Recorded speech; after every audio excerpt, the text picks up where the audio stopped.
Alrighty then, we should be ready to roll. Just gotta... Oh yeah. I'm gonna mess with the... Oh, there we go. Fully functional Talos. Yes, I am once again joined by Talos Mobius. Good morning, good afternoon, welcome everybody. How are you doing? LC on the battlefield as always. I mean, what? How are you doing, Sertler? Ah, doing fine. Been a And while since I've appeared, and that's because of work. So do forgive me on that. that's perfectly fine. Just gonna try and get the game that I wanted to play to show up in the OBS because OBS sure do be wacky.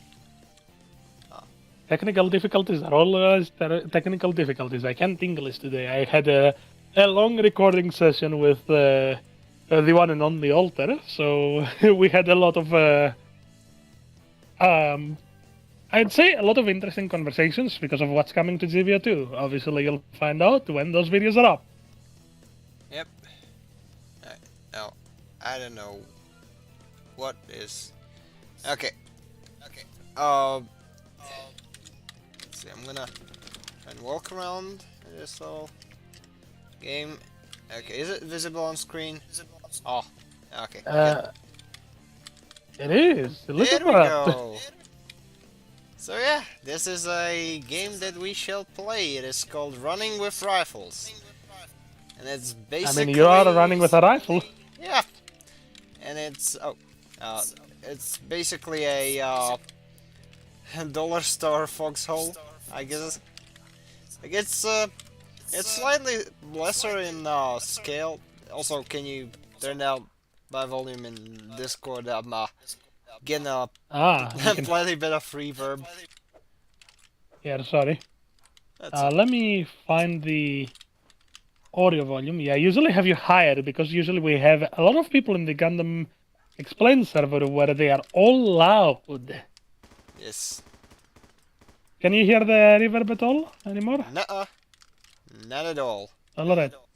I should say I did mess with my microphone settings quite a lot because I was working on making something really interesting, I'd say you could say. I worked with my voice changer. It was quite a bit of fun, I gotta say. It's a lot of fun messing with settings for your microphone to just create a voice changer, especially when you have a soundboard on its own. You know, you create things like a battlefield radio and everything, and you just have to display a sound effect and all that. So that's all that works. Alright. Obviously, it's part of a larger project, and I've gone full gray. That is weird, but oh well. Okay. I am now Grey Fox 7th. I see. Well, speaking of grey, we got 3 factions in this one. We got green belts, grey colors, and brown pants. The brown. Well, sorry to cut you off, but we have the mighty Midnight Hatter in chat. Ooh! We've been blessed with his presence. How are you doing, Hatter? I hope you're doing what is- excellent. Yeah! Ahoy, mighty! Ahoy there, Hatter! Welcome to the stream. Gonna be playing this still a little toy soldiers game. So, as else, we got green belts. That's basically the U.S. faction. They got M16s. They got M240s, etc. Then there's the grey colors, which is basically West Germany, and brown pants, which is the token Soviet faction. I mean, I'd say have fun with it. No, We are I doing mean, excellently well. I've played all Midnight 3, Hatter. so you know. I guess it's up to you, Talos. Let's flip a 3-sided coin. Okay, I'm gonna flip a D3. All right. And the answer Yeah, much is... appreciated. Well, Hatter clearly is right because it's the brown pants. Oh, in that case, For the motherland! Yeah. But we're glad to see you here, Hatter. Yep. It's always fun to have you around. Always fun to have Heather around. I am currently the token chat guy for Certlab today. Yep. Token chat guy. Oh yeah, I guess that's there's the downside of only having one monitor. Yeah, but hey, at least I can keep you up with all of the chat shenanigans. Let me set it to live chat because I just realized I had it at top chat as always. Right.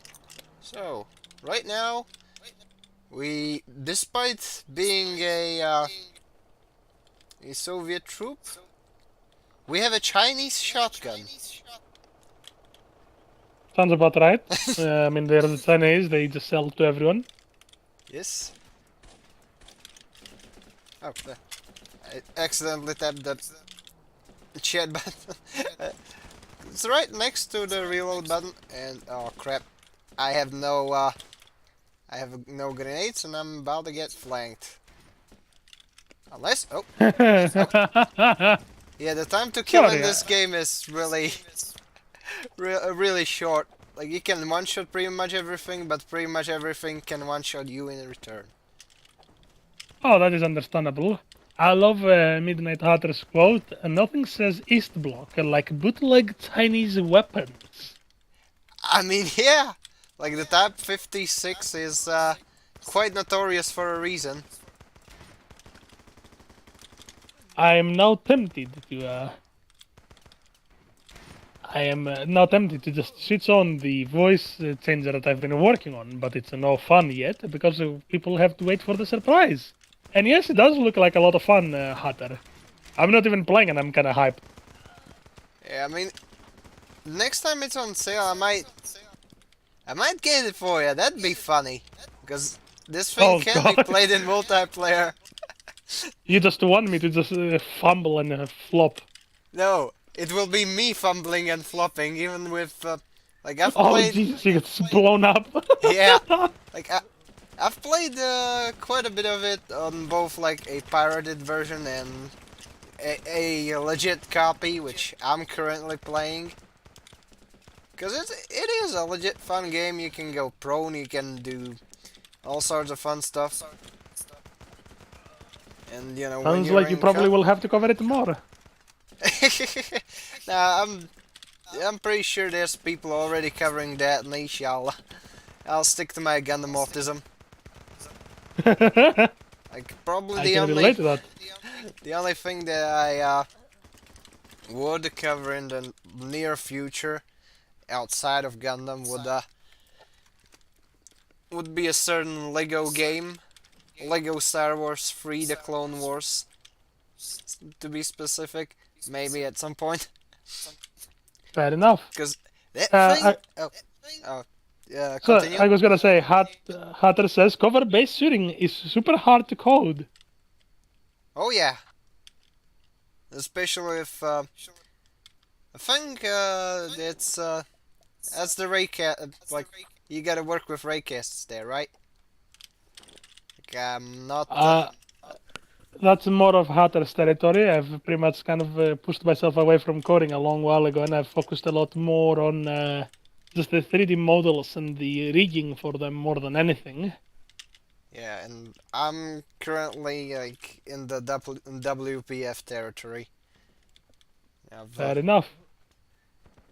I have evolved from using console labs with sloppy coding to making things with actual GUI with sloppy coding, which literally are the code equivalent of the graphics design as my passion poster. You know which one, right? Oh, I can guess which ones, but I might be wrong. So. Okay, so there. But to generally say this about, I'd say some things never change with you, Sertland, and that's a good thing sometimes. Which ones, for example? The sloppy coding. He is. Like, I mean, it looks less like spaghetti, but you know, the more I add stuff onto it, it looks slapdash. Yeah, You know, even more it slapdash. looks like spaghetti with mashed meat and, you know, Yeah, perfect for pasta, ready to be cooked.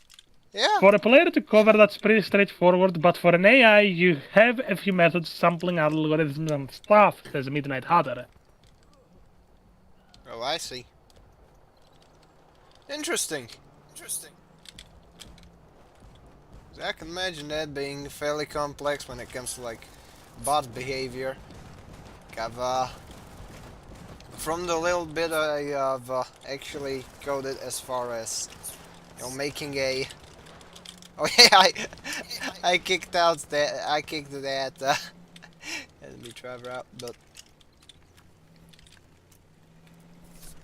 so far I've I'm only coded like very simple enemy AI in my games, so yeah, I can probably imagine how complex Hatter it says, has to be in comparison. oh yeah. Hatter says, I'm looking forward to see what you guys can do. I started on a mecha game. I Oh, will be honest, Hatter, I'm not doing really anything other than just making 3D models. And fortunately or unfortunately, most of the things that I do are mecha oriented. So if anyone ever wants to do things mecha, please ask away. May it be something simple or something complicated, just ask away. But also Hatter says we ought to do a game jams or something. I'm more than happy to participate oh in yeah, really that'd be anything. funny. Yeah, any new experience for me is a good experience usually, more Same here. commonly. So again, just ask away and we'll pop up, most likely. Yeah, like now that I've gotten into coding, I'm a bit more optimistic about the things that I've left on the back burner for years. It's just simple concepts and projects. Because you know, it may be gradual, but you know, I'm slowly getting the grasp of the whole coding thing, and I may just you know get to my old idea for a terrarium mod, basically just. You know, Ah, I think I've like told you about it, how I've kind of spitballed it, but never really yep, followed through. yep, I remember. Also, Hatter, on that mark, if we are to do something like that, I'd say we'll do that through DMs to figure things out, especially with my time right now. I'd rather not promise anything, but I can try to do something. Yep, same here. Because commissioning something means that there is usually a time frame, and I don't want to leave people waiting for too long, as work has been hectic, and I am leaving for the month of April, so that's gonna be interesting. That sure is, gonna be.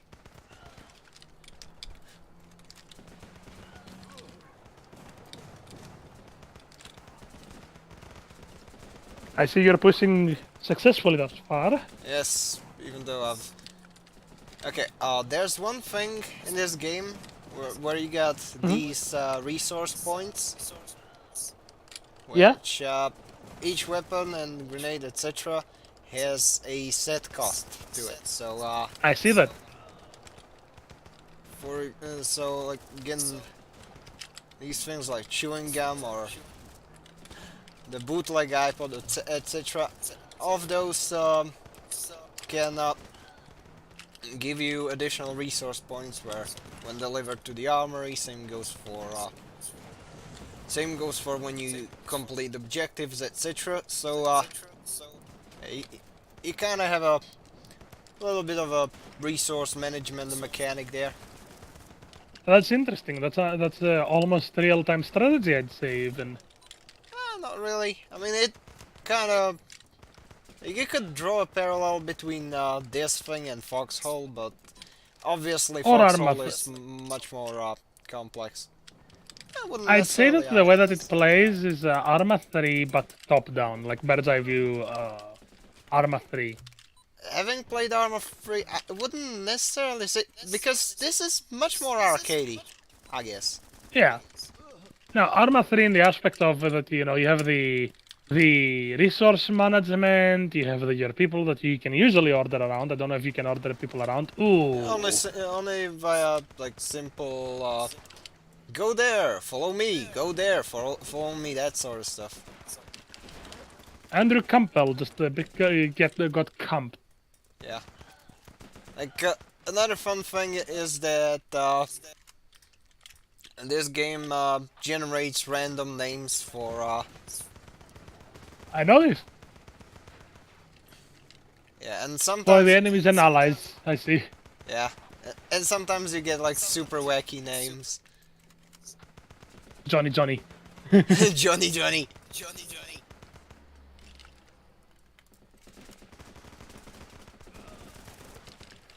They must not be. Oh god, that will you up. Yep. Oh, whoa! I got overwhelmed. Oh well. Funnily I enough, mean, this thing has some decently sized maps. For what it is, and you get all sorts I of can see that. terrain. You got trenches. You got a fairly diverse lineup. On top of okay, where's the nearest? Okay, I'm gonna try and capture enemy weaponry so that I can use it. Yes, you can do that, which is one of the things that I really like about this one. I believe that. And Games straight, like this usually do let you do something like that. yeah, that's what I'm gonna do. Just that. Alright, that's a medkit, impact grenade. I don't have enough Those are always XP to useful. use the RPG or the PKM. Oh well. Funnily enough, before I was on the Mecha Kool-Aid, I was and still am heavily heavily into like freedom stick enthusiasm. So yeah, there's all sorts of fun of cool, wacky and such models that I know from the ForgottenWeapons.com tier to just things that are like. I guess the best way to describe it would be, you know how Act Zaku is in comparison to its other counterparts. Like, I guess I would call the Act Zaku is sort of an exotic mobile suit. Like, it's a unit you capture from the enemy, and it's pretty cool. So you want to keep it around. Fair enough. Sort of like the, I think it's Mass 49. There's a French submachine gun which had a fairly weird folding magazine well.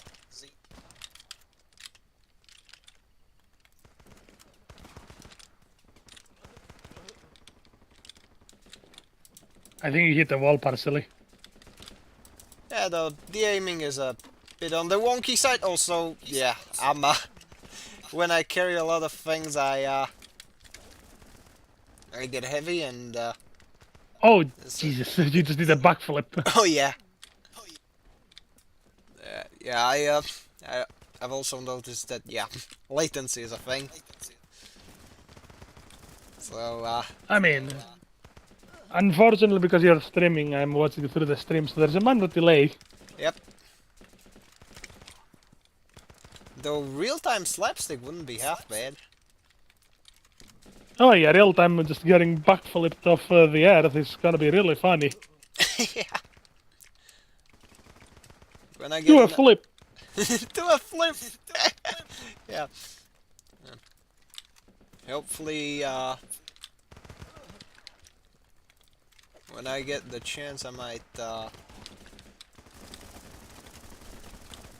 Might get enough XP to show off the other weapons. Because, I mean, you level up fairly fast. Like the rocket launcher. Rocket launcher. Heavy machine gun. Shotgun. Yeah. Shotgun. I really like those Metal Slug sound effects. Wait, let me find it. I have my soundboard right here. Prepared for every opportunity, yes? Shotgun. What is that? Just a voice changer mixed with just a weird mix of just auto-correcting AI voice. So It's a mess because it's just a prototype, but it's a mess regardless. it was fairly uncanny. That's the point.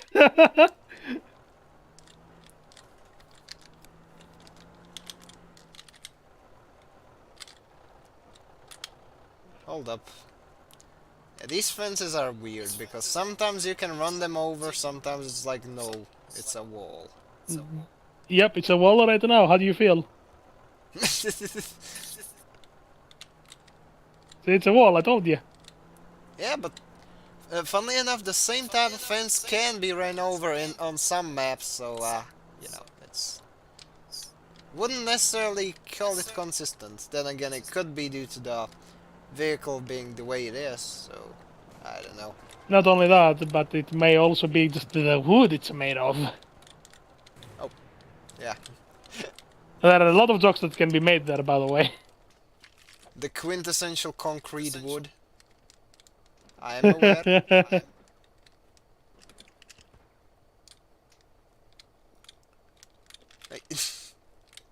That's one of the many wood types, I'd say.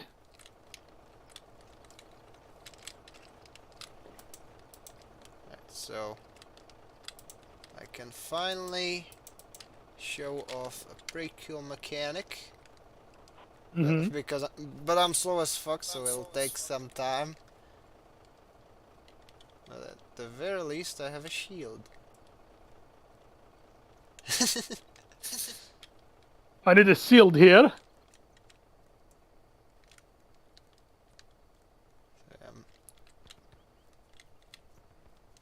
And I get there. Would you look at that? I can basically get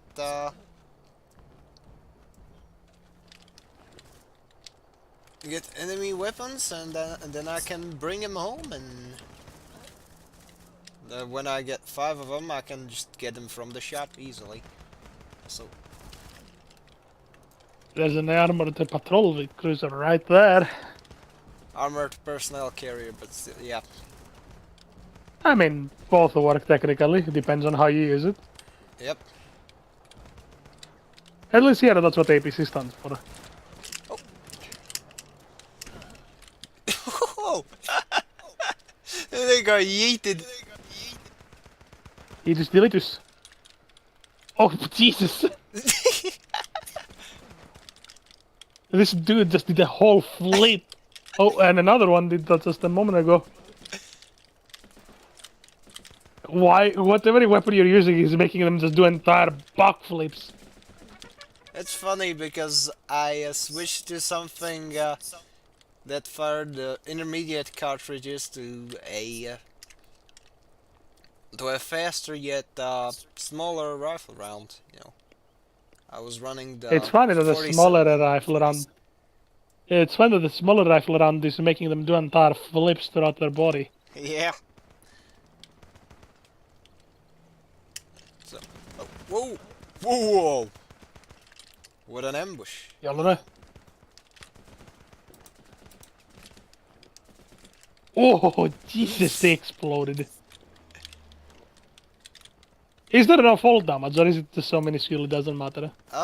There isn't really fall damage, but there's other environment-related things that can kill the player. So, Fair enough. I just saw that there is a mass plus or X velocity means you just got flipped. Do a flip! oh nice, we got M240 and And you got reinforcements apparently, or the enemy got reinforcements. that One. that should be uh, if I tap the H button, which I'm not high enough of a rank to do that, but if I was, like as you can see, uh, at the moment I can't, but I can technically call in things similarly to Helldivers and other such games. I can call up an airstrike, I can request vehicles, I can request reinforcements. Same goes for Man. I'm just thinking, Helldivers, where's my 500-kilogram bomb? I mean, the most you get in this one is artillery, but that's still I pretty. mean, you could get away with saying it's a 500-kilogram artillery. You just have to fire up pretty much the size of a car at them. It's true. Also, since I finally have the access to a new weapon type, in this case it's a light machine gun. Here's how this works. I have to be prone to fire it, or I have to prop it up against a surface. Yeah, to basically do that. So. I mean, it makes sense because that thing will break your arms otherwise. Of course. Especially something like the PKM that I was that my faction has. So I have the captured M240.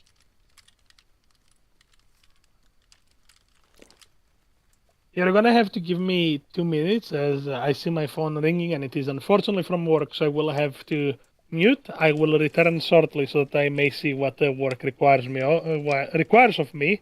All right. Because no rest for the weary.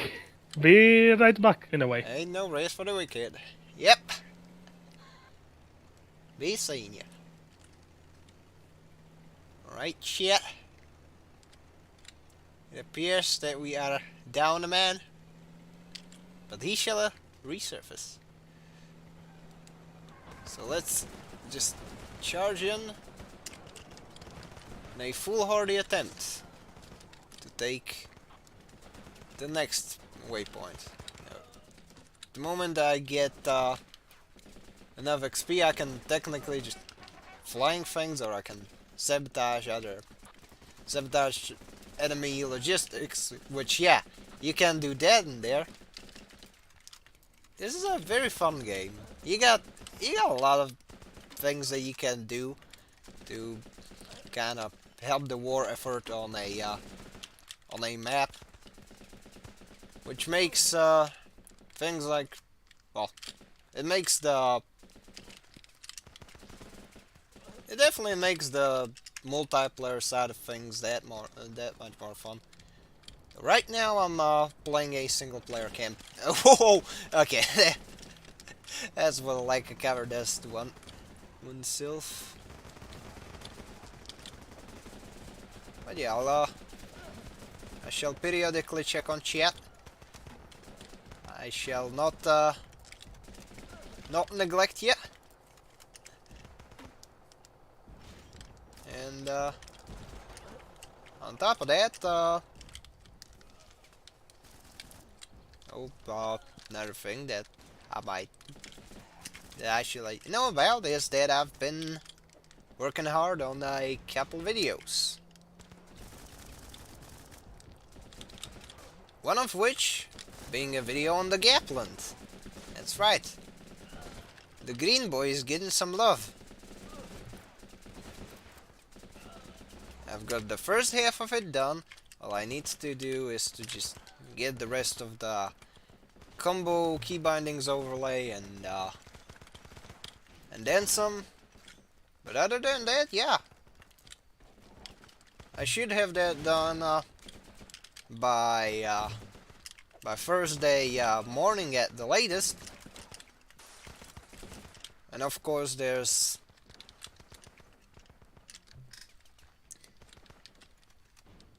a more character-focused video, another one that's first of its format, just like I did with the how to get into type of videos. Though I'm not sure whether it'll be a one-off thing or whether I will do that in that format in the future as far as the character breakdowns are concerned. Though I will go on record for stating, if someone tells me to do one on Camille Bidan, I will shamelessly outsource it to Midnight Hatter. Straight up. Oh yeah. Gotta love the Gapland. That's right, the Gapland is pretty cool in a lot of the games. Not so much in Operation UC. In that one, it gets a bit power creeped by the fact that it can do only a single melee slash, which makes it play a bit more at range, and yeah, I can't really do as much as in other games. Then again, you know, Operation UC has fairly simple movesets for most things. Then there's the Memphis, which can just throw an airstrike, which, yeah, it has iframes during the startup and during its duration, while dealing... I have returned. Oh! Welcome back, I did say I would be back. Hatter was worried I was leaving. Sorry to cut you off. I just wanted to give you the heads up that I have indeed returned. I have returned from the world of dealing with people that should be capable of their jobs, but they are not really. You may say, what if they hear you say that? Yeah, I mean, if they hear me, they can fire me. They can try to fire me, that is. But, you know. Do they even know how to fire people? Maybe? Possibly? Perhaps? Who knows? Mayhaps. Yes. This game has melee. Beautiful. Smack him. Smack him off. Even though it's super wonky. Hey, better than nothing. Yes.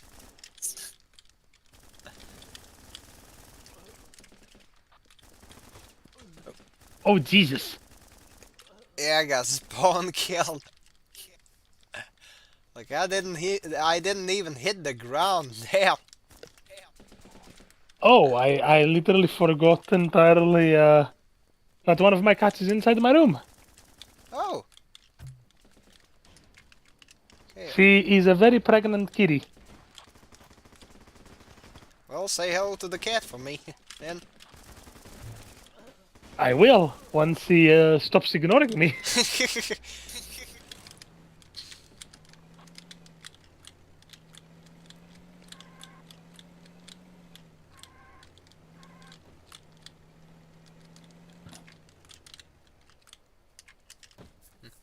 I'd say that.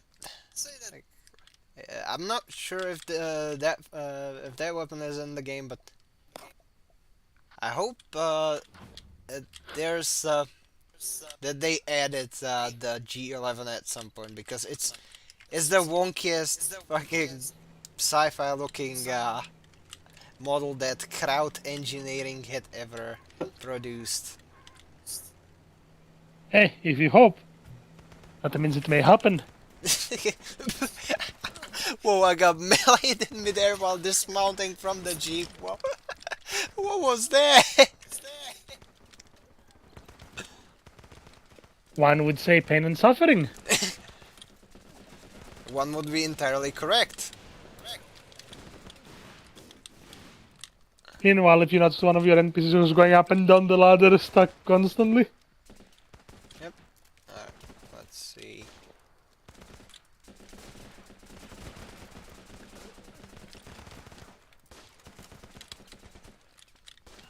can go get the PKM and hold a decent angle. Let's...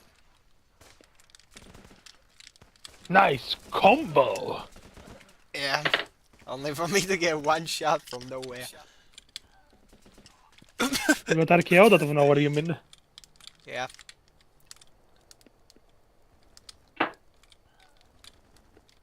I guess the combat system in this game is, I guess I could describe it as Saving Private Ryan meets Final Destination.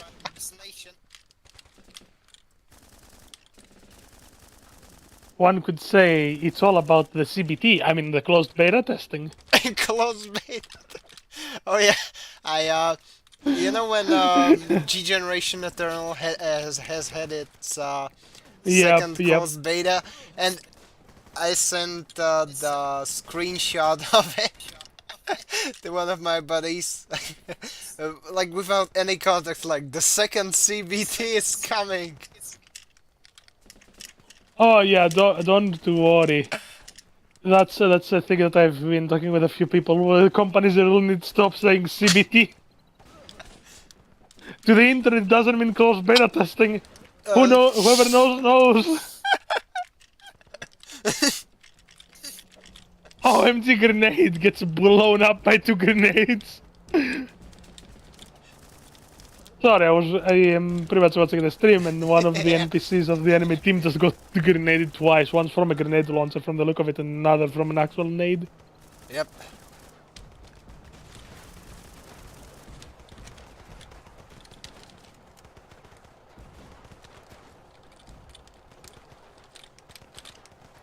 Okay, can I pick that thing up from behind the wall? Oh. Well, I guess you got your answer. Yep. Which was unfortunately no.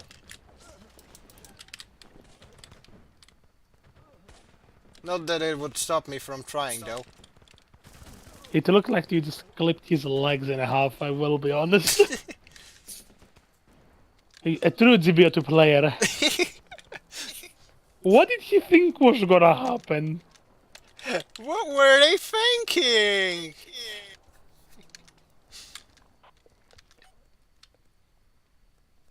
Maybe for these situations, yeah, I should have. It would be nice to have a soundboard, but at the same time, I can probably imagine that becoming obnoxious real quick. I mean, that's why you see me just very rarely use it. I think that it gets really annoying really quickly. Yep, because it's a gimmick, a fun one, but yeah, it's best used when used sparingly. Not like Of that course. one fellow back on the GUX server who kept spamming his soundboard, Mr. Ligma or something. He had a weird name. To be honest, the only person I've ever seen get good use out of soundboard must be one of the Russian Badgers crew, and I get a really great amusement out of Skulker. Yep. If you're gonna use a soundboard this much, you better have a good way to do it where it's obnoxiously funny.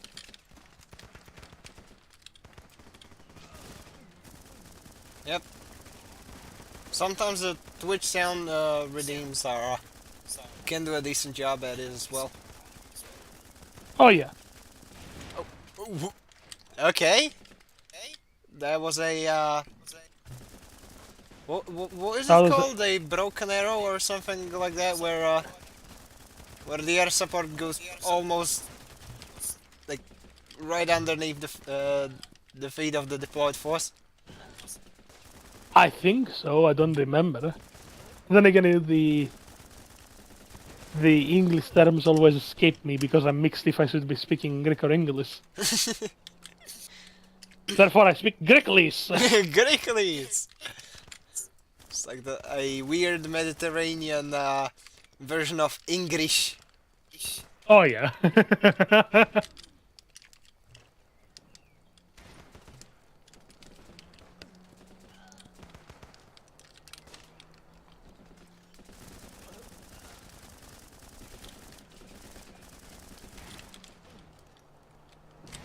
then again, that it could be, my case where I have a somewhat passable fluency, but my accent has become a weird mess of melded together dialects, etc.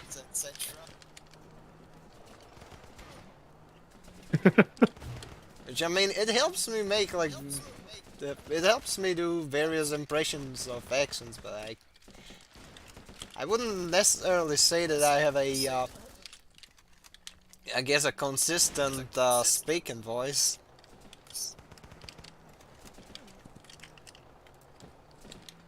Fair enough, fair enough. Oh, wait. Gringlis. Gringlis. Hatters. Gringlis.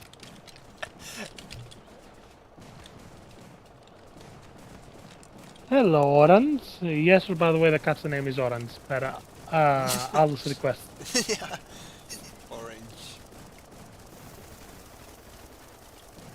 Is it because the cat is orange? Yeah, it's an orange cat. It's literally just a mini tubby cat. Oh, nice.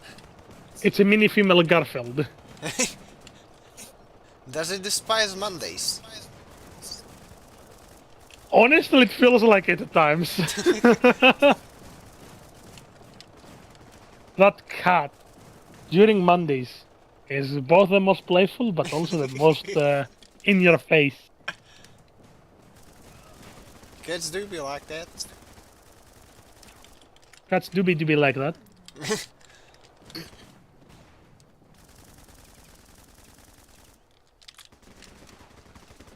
So. You know what this game requires, Startlord? Well. A Gundam. Oh, I thought the game requires me to not fire into half of my mag into a tree. Nah. No. The trees are speaking Vietnamese. I mean, what? Therefore, what you're dealing with is PTSD. They're in the walls! They're in the goddamn walls! Oh, Jesus. Oh, hello, hyena. What's up, fellow war criminals? I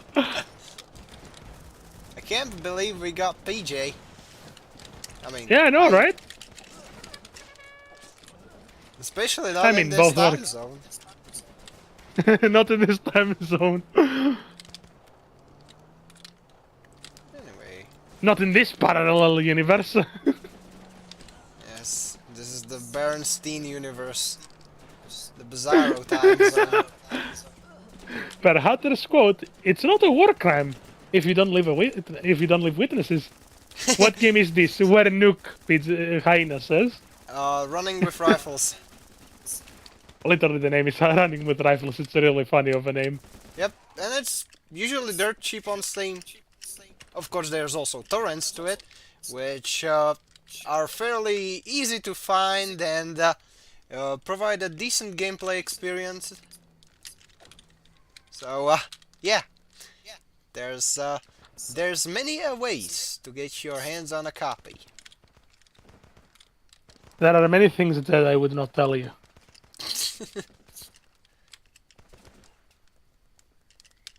That I would definitely not tell you. Proceeds to tell it. Have you ever heard of the tragedy of the Dark Ages, the Pine? Don't you mean Dark Plagueis device? I know what it actually is. I'm just referring to an old a meme that I had seen once upon a time. Instead of Darth Plagueis the Wise, it was Darth Ages, or Ages, I guess. Age is the Pine. That's how it was written. It's weird but funny. Interesting. So I'm gonna try and do something with the shield. I'm gonna try and be the shield hero and then get shot by an APC. Oh. Hyena says, I can't wait to try Hell Let Loose. Got it last night and want to try it. I haven't played that one, but from what I've seen, it's an interesting one.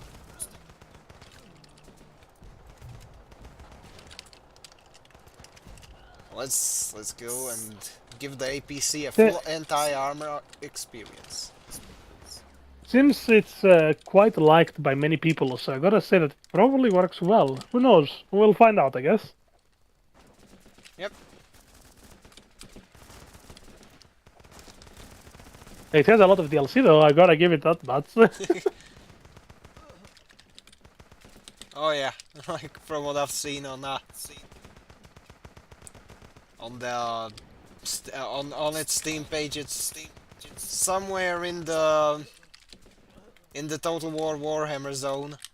Not yet in the Paradox game or Sims zone, but it's getting there. We're getting there. Are we there yet, ma'am? Donkey, can you stop asking that for 5 dang minutes? Too bad there are no colonies to drop, says Heine, and the DLCs from what I saw are cosmetic only. I see. Well, colonies to drop, well... I mean... You know, it would be really... I mean, technically you can do that in Extreme Versus with the Sazabi, you can drop the Axis. Yes, and you can technically colony drop quite a lot in SD Gundam G Next. Fair. Like, you can literally, like, spam the Earth or the Moon with fucking colonies. It just takes a long time to get there. If you don't have rocket boosters, which they spawn on random neutral bases, which you then gotta carry all the way to space, and it takes time, but yes, you can colony drop in there. Which... Colony drop approved, says Sertled. Yes, colony drop. Indeed approved. Look at this guy. Look at this dude. Look at this little fella. Yes. I have a shield, and hopefully I should be able to distract the enemy forces so the line in the back actually gets to fire.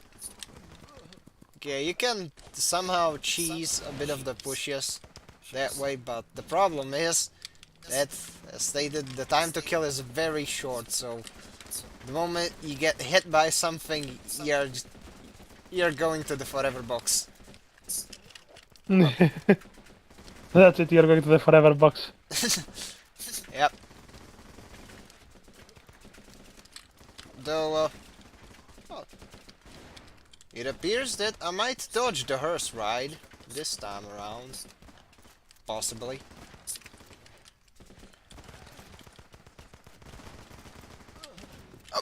I would like to note how baffled I am of the Helldivers community.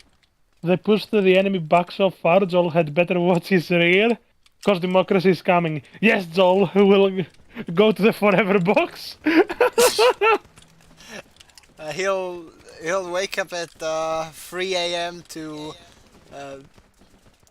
drop another line of reinforcements. He'll be like, what's going on now? Why am I still being pinged? Yeah, the do not reinforce malevolent Krieg at 3 a.m. gone wrong. Gone sexual, I mean, what? I heard that there are some freaks in the automatons and the bugs, but I rarely hear about the automatons actually. I know about the bugs being fucking freaks. Forgive my friends. Forgive my friends. Speaking of French, we gotta get Mr. Alteron at some point.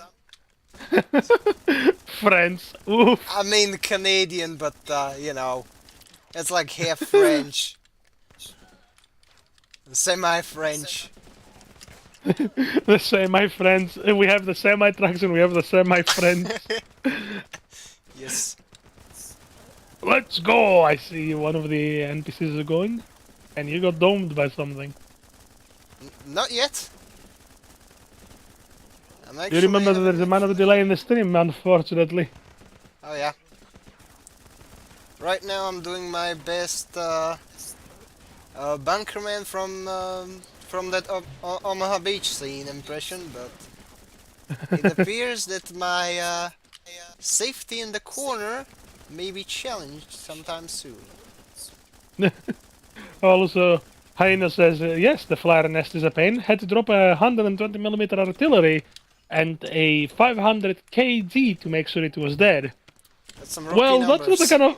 That's not the freaks we were talking about, but I bet that a quick search on the internet will tell you a little bit of everything about how freaky the community can get. Oh no! I mean, what? Unfortunately, run enough memes and you're gonna find out that people say that some bugs are very democratic. They're gonna look at the bug and say, yes, Commander, she's very democratic. Yeah, because they want to... Well, they do not want to spread democracy anymore, they want to spread bug cheeks. Which... heresy. Heresy, I They say. want to... They want to fulfill C01 forms for free. Oh Jesus, you got blasted. Yeah, I got booty blasted. Okay, that I call that.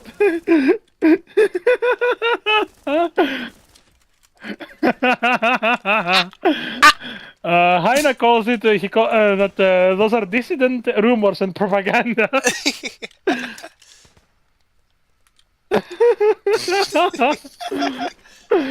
Oh God. The amount of green. Jesus, where did they come from? That's what Heine said again. Oh yeah, like... See? That's why they're green. They're bugs. They are coming from everywhere. We have to call the hell divers. Yes. Oh God, it turned into a hell divers meme post. Anyway, But all joking speaking aside... of... Okay, let's... Oh, do tell. Let's summon a stratagem. Oh God damn it. 3, 2, God damn it. and there we go. Assault artillery. Oh.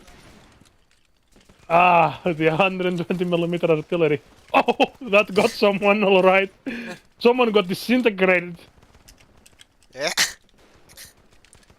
God damn, Highnesses.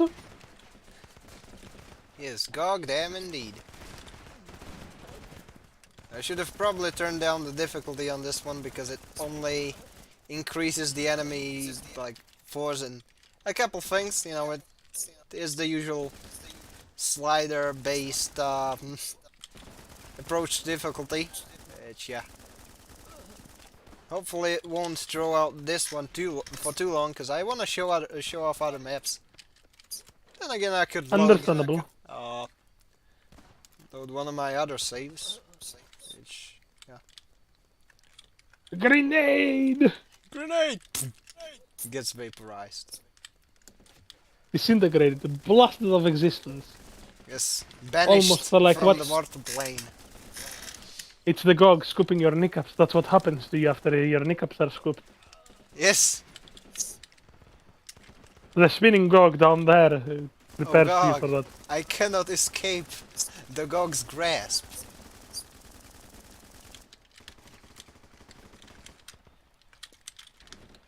Spawn rate of a bug nest. Last automaton fabricator in a nutshell, says Heine.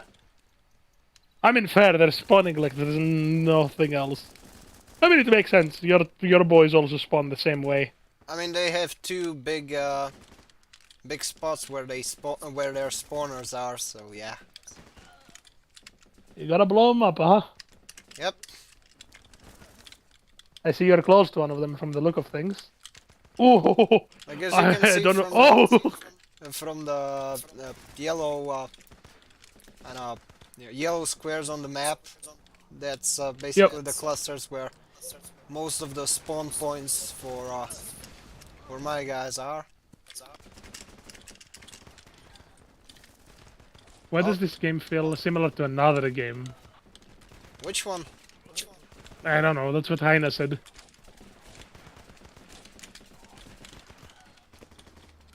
No, I can definitely imagine a couple, but okay, I got sniped. Speaking of, I could technically try sniping this time around. It might get me some more mileage. before I get evaporated again. I picked a terrible fucking angle.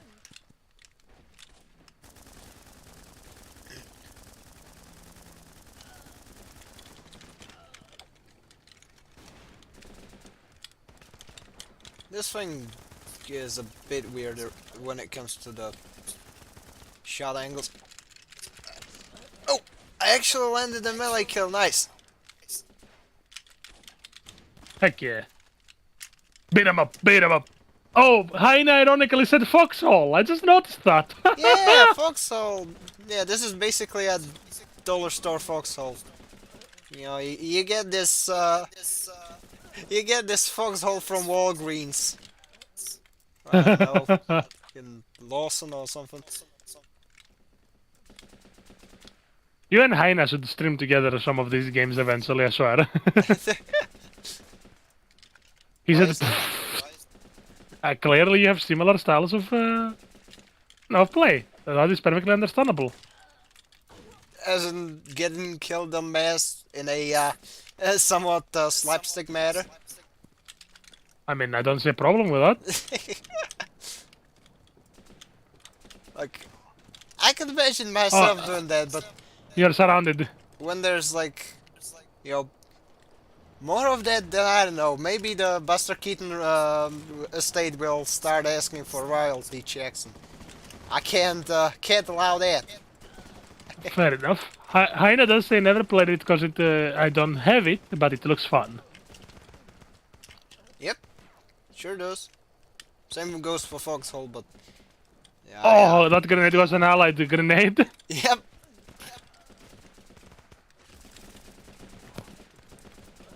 This game does have friendly fire. I mean, it makes sense, unfortunately.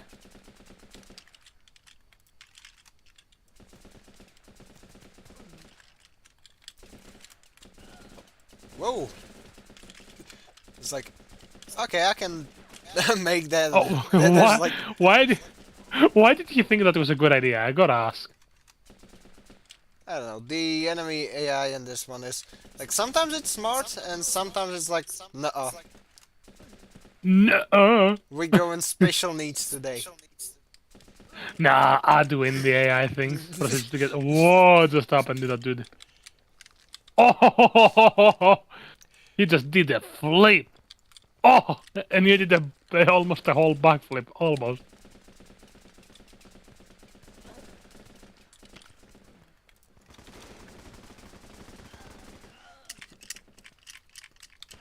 Yeah, I kept getting focused down there. But if I were to take a jeep and actually try flanking, I might. Okay. Well, we got a guy. Certainly, I will unfortunately have to go, as I have to get things done before I do head to for work. As today and tomorrow is gonna be quite busy. Especially tomorrow. So, yeah, a little bit of a heads up, just in case. Alright. I mean, I already have a rough idea about how your schedule tends to be when it comes to, you know, things being hectic, so. Oh yeah, I mean, as you've noticed, probably there wasn't really any uploads this week because both Alter and I were just in a messy situation. Messy situation in the aspect of, you know, work has been a pain. I kind of got injured during work, but it's nothing too special, you know, I'm actually alright. But it's been a busy week, a hectic week, and at least there's progress. That's what matters more than anything, I'd say. Yep. Like a couple days ago, I didn't know what was the model view model view model view model sort of sorting system in WPF. Now I know. Exactly. Again, progress always exists, so it's not a bad thing to you know, Just, have some progress. yeah. Like one does not notice how much of the brownstone has vanished. You know, if you chip at it every day, you don't take time to take a step back and look at it, and then you're like, Thankfully, oh my, there's like half of it, oh, gone. yep. You can even probably if the mic picks it up, it's gonna be pretty funny. But even the chat's is bell is going off because it's afternoon and today it's preparations for Easter. So Oh yeah, the Easter holidays should start over here around Thursday, I think. yep, we're doing preparations for that. That's pretty much it. Speaking of Thursday, I do have to ask you because I did ask Alter. What are your thoughts on the new mobile suit coming out for GBA2 on console? If you've seen, because it will come on PC as well. HWS? Yes. Well, I suppose I'm always happy for more CCA MSV stuff making its way into that. It looks pretty phenomenal. We're gonna know more tomorrow, obviously. Yeah. So I'm really looking forward to it. I'm kind of excited. That's what has been going on. I've been keeping myself very much motivated by just looking at what's next on the list. As mentioned, during April I'm leaving. We have Aqua Vengeance here. Hello, Aqua. Greetings and salutations, Dongo. Welcome, welcome, welcome to the stream.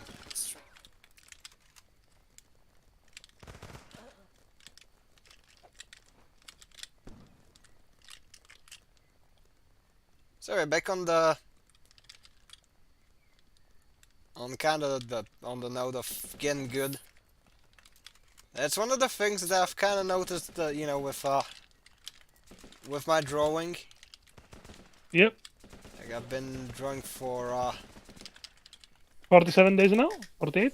let me see. I can see. Yeah, 47. I remember correctly. I've been Tomorrow was following gonna your be progress. tomorrow was gonna be 48. Also, hello, Aqua Vengeance. I hope your lunch break is good, and I hope you're having something nice to eat. Yep. I can't hold stab Oh, at the moment because this thing is a bit wonky, and it probably will break a few things if I do so frantically. But I'll yeah. Howdy, Aqua Vengeance, and I probably should okay. There we go. The tails sprite is back in the OBS. No microwave bullshit, Lamau. Fair enough, Vengeance. Microwave what? Bullshit from what I'm reading. That's what Vengeance said. Microwave bullshit. I Okay. mean, something is better than nothing, as I always say. I mean, yeah. Sometimes reheated stuff can be decent. Like I managed to make a decent potato casserole off of just we had some ground beef, some potatoes from the fridge, and you know, you put it on the pan, you throw in the ground beef, you crack a couple eggs over that, and maybe add a bit of spices, and it actually tasted good. I should probably have a That is photo great. of it somewhere, and it looked really good. Though it's such a shame that I couldn't make more of it, since you know it is a bit of a coincidence whenever I like. Well, it was a more of a coincidental combination, given that you know you don't usually have a bunch of, well, not a bunch of a full bowl of ground beef and potatoes lying I in do the whatever. fridge. Yeah. I do whatever honestly myself. Like there are days where I just make something as simple as eggs and sausages, not bacon. I make you know, the normal sandwiches, especially if you make sandwiches with cheese. It melts so nicely as well if you Oh, grill them just right. yep. You know. Uh, I'm trying to learn mostly from my mother just by watching because my mother does not want anyone in her way when she's cooking. But you know, I've been seeing how to do meatballs with cheese inside, where it melts Ooh, after you grill them and everything. You know, all of the good stuff. yeah, very nice. Some pasta with mashed meat and tomato sauce. You get the idea. It's Oh yeah.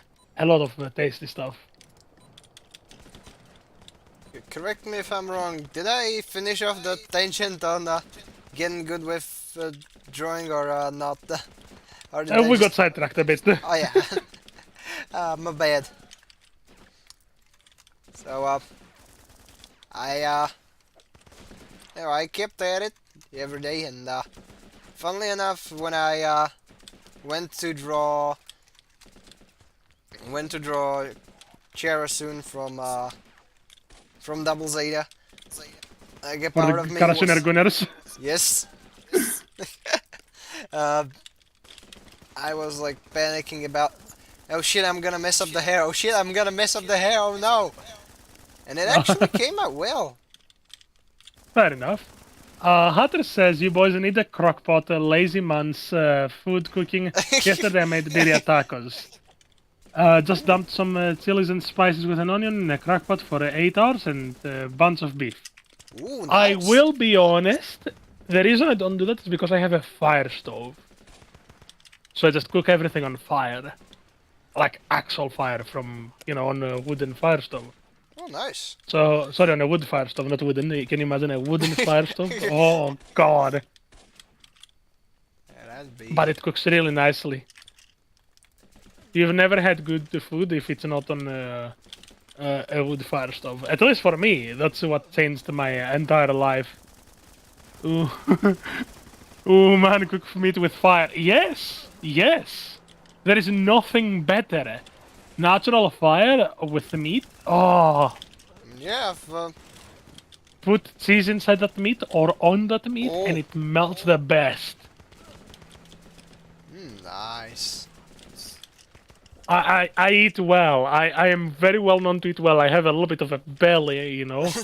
When I have the chance to, I eat really well. I am really glad that my mother is as good of a cook as she is, because I doubt I would ever have as good of a food ever again. I mean, Well, with food like that, who'd blame you for getting a physique, the actual physique of a MSM03 GOG? I mean, either the Gog or the Jurek, depending on what you prefer. I've been told I'm pretty monkey. Monk. So yeah, you know, when you see those kind of types of food where they're done on fire, it's kind of difficult to go back to what I'd call. Well, there is plenty of lazy food that I get to. All of this food talk making me hungry. I am gonna go make a meat salad with I mean, worthy of melting vegans. BRB, he says. Hyena said that before you ask. we are playing as the de facto Soviets, so of course we're gonna make everyone hungry. Of course. But as I was saying, you know, the thing is that lazy man food I do make at times. It's not very common when I do make it, but when I do make it, it works. I'm not gonna deny it. It works really well when you want it to work, obviously. It just works. Yep. So, yeah, you know, I'm not gonna say that it's anything weird to want to have what you'd call lazy food, because lazy food can be some of the best food after especially a hard day at work, or having spent Yep. like the past 18 hours just sitting in front of a computer. Exactly. Though at the same time, it's not the type of food that you'd want to eat every day. Obviously. When you... Variety is the spice of life, I'd say. Yes! Sometimes even the literal spice of life. Oh no! Which kind? The puff puff? Oh, the kitchen one. Oh.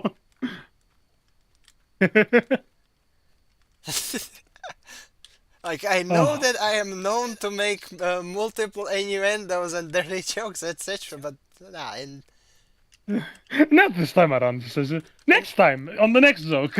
yeah, next time around. Last time on Dragon Ball Z.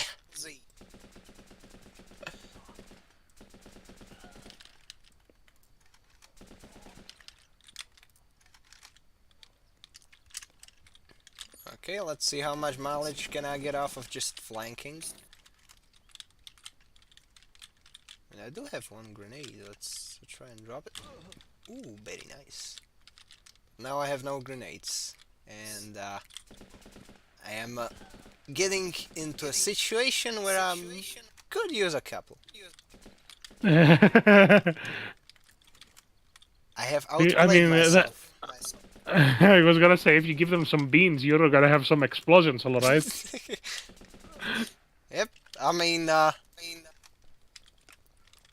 the rhyme beans, beans, beans, good for the heart. The more you eat, the more you fart. Yeah, that's like there for a reason. True. Oh, I wouldn't know. My mother made beans today, so Man, falling from that height would my knees are screaming. Yes. I'm such a large dude that like 50 centimeter drop will make me just be like, oh, why me? Oh, my legs. Oh god, my leg! Well, at least you got leg buffers, right? Yeah, I have special leg buffer. Level 2, unfortunately, I don't have a level 4. But, you know, I suddenly don't have leg shock absorbers, that would help a lot. Yep. Or the flight control program level 1.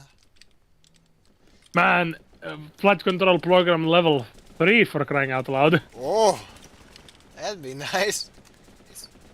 Or even balancers. I have balances, I'd like to say. I'm pretty good at running and punching.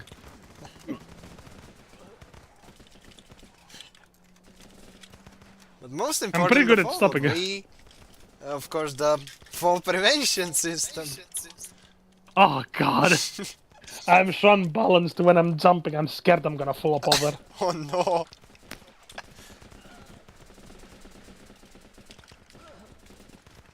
I don't have fall prevention system, I have a fall enabling system. Fall enactment system.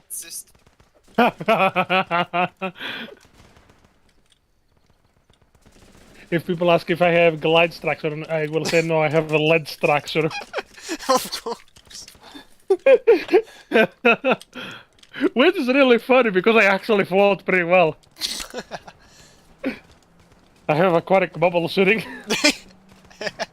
Oh yeah. You're getting those water bonuses one way or another.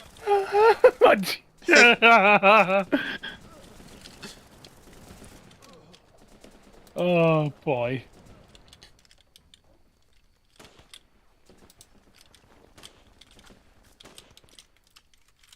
I will be honest, the dude that was rushing you, sorry, I'm just a bit tired, I needed my oxygen.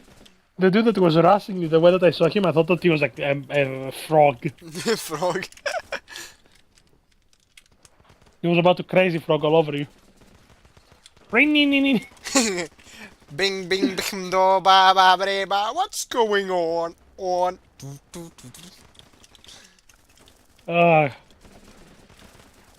I don't want to reveal my age, as I'm not that old, but I feel that old. But Crazy Frog was the deal when I was younger. Same. Like, that's one of the reasons I like to call myself the honorary geriatric, because I remember a lot of old shit, and people that are just a year apart from me, they don't know of that. Oh yeah. When I hear that people don't know the original tent and they just know the new animations, I'm like, oh. You know, you're just sitting there just dying inside. Yes. I'm sitting here just proud to be able to watch the Garfield movie, one of the more recent ones, and people that they say they don't know Garfield, I'm just sitting there just thinking, a century has passed This since the is... last passing of the flame. Holy shit.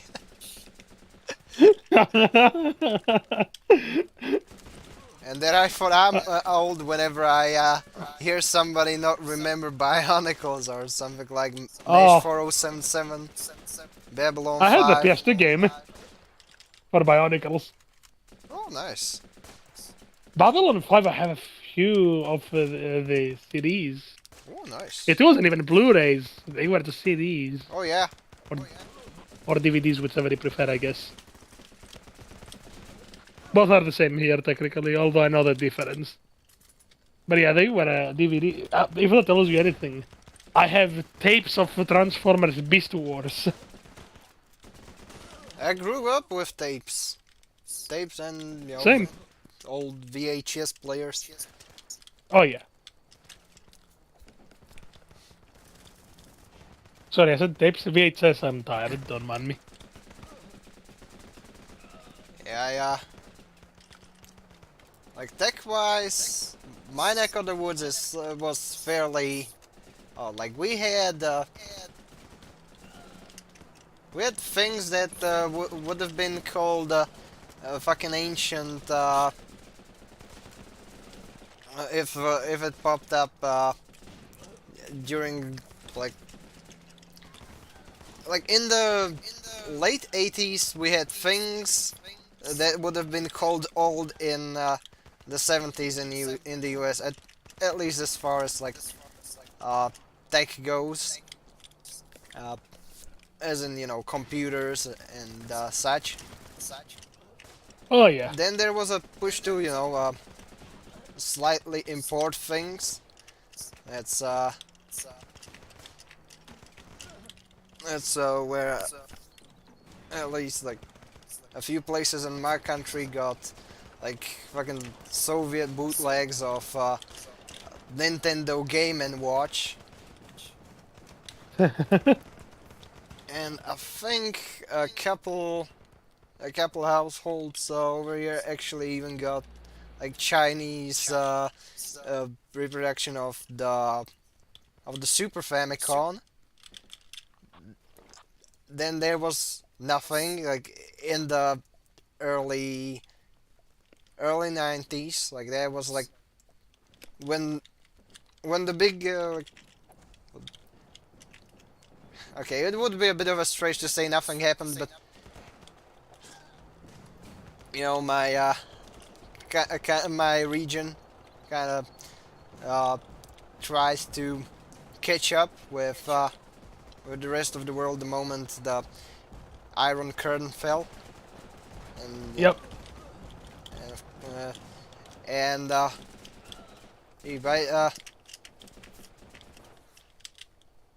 by the time the PS2 got there, it was like already early to mid 2000s. Ah, fair enough.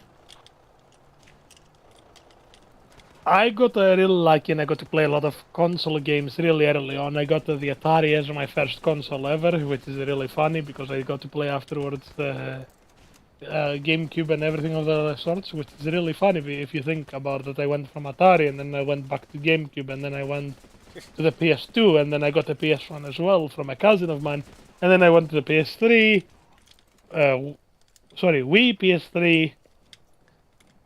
With the PS3 I also had a PSP and then I got a PS4 and now on the PS5, It's really weird with how I progressed through video games. In my case, it was like I didn't have a basically didn't have a single console aside from some hand-me-down inherited the bootlegs of the Game and Watch, which basically the brunt of me playing on console was whenever I was at my friend's house. Hmm. You know, the guy had a PS2, and then he went Hmm. up to 3, and he's currently on PS4, I think.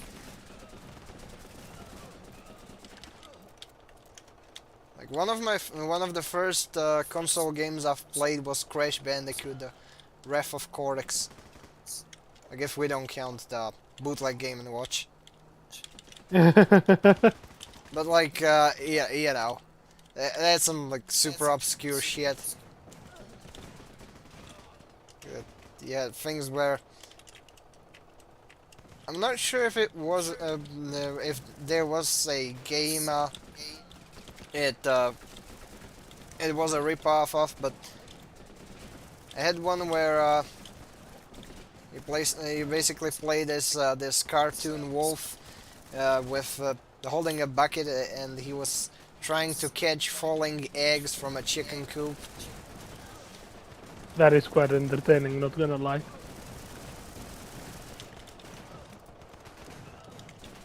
That was like super ancient. Unfortunately, I hate to be doing this, but I do have to head out. It's 6:30 my time, and I do have to start getting ready to get the work done. I will also be probably done uploading everything by tonight, Oh, hopefully. nice. So let's hope for the best.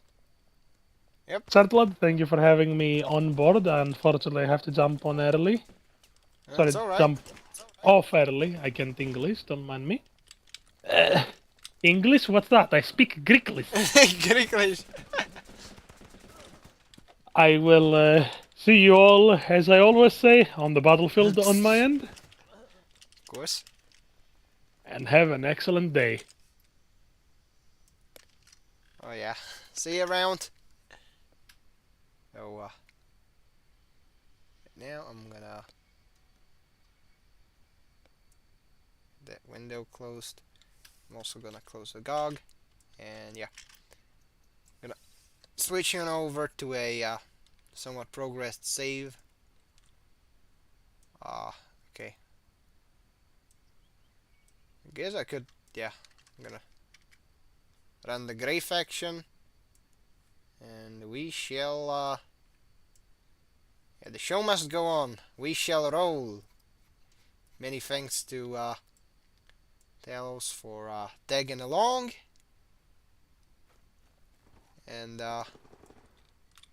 Okay, I'm caught up on the chat. Good. So right now, this is my gray colors save. Basically, I have much more weapons to choose from.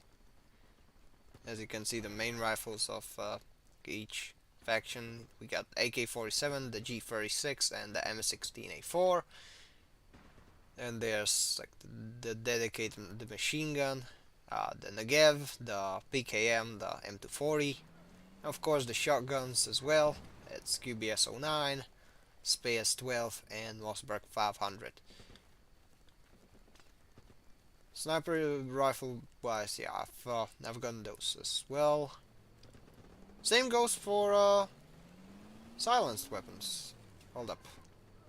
Do I have MP5 is nice, I actually do have those.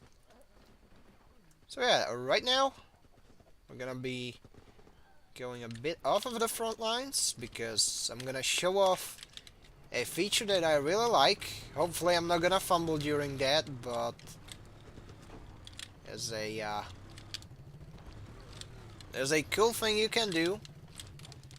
You can be a bit of a saboteur in this game, and you can do some funny shit. Even though I fumbled hard.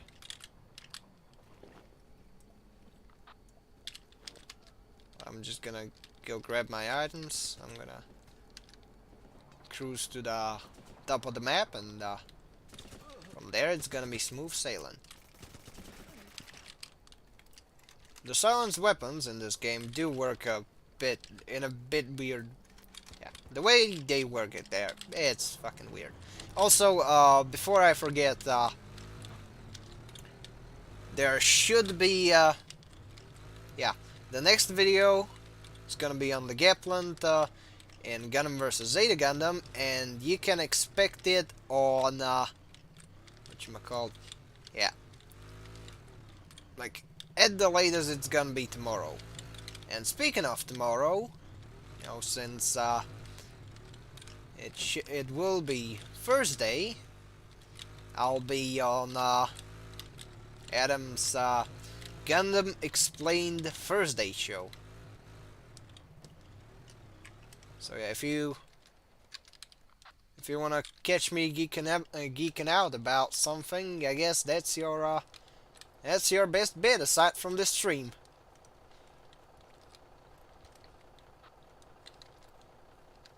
And of course, there's gonna be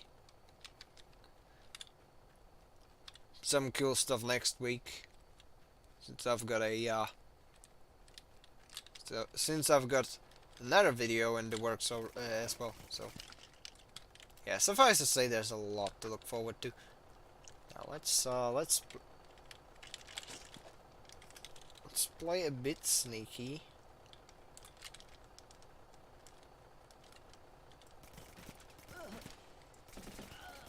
Okay, well, shit.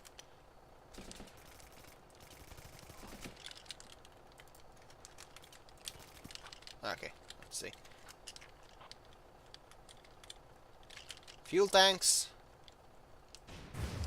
There we go.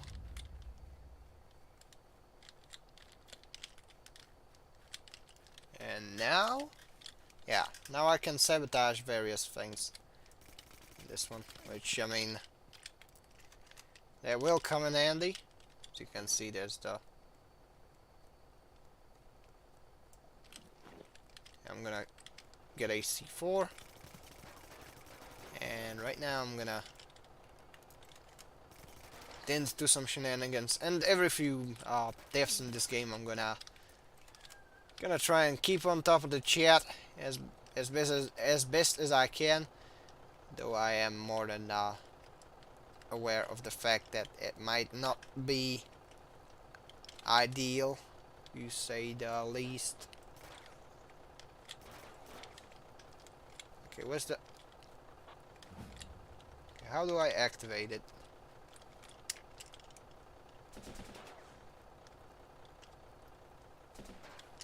Okay, fuck.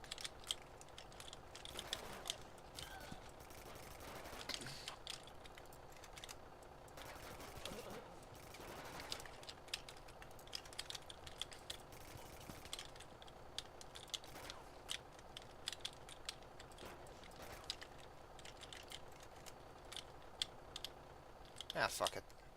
I thought I could set off the charge, but for some reason they ain't working, so let's make do with that. There we go. And yeah, the shenanigans will continue. Also, yeah, I should probably get some better concealment so that I could oh, fuck. Okay, that's bad. Got one guy in there, another guy in there. Let's try and use the scope to look around. Right. So it appears that I'm not in a very favorable situation, that's for sure.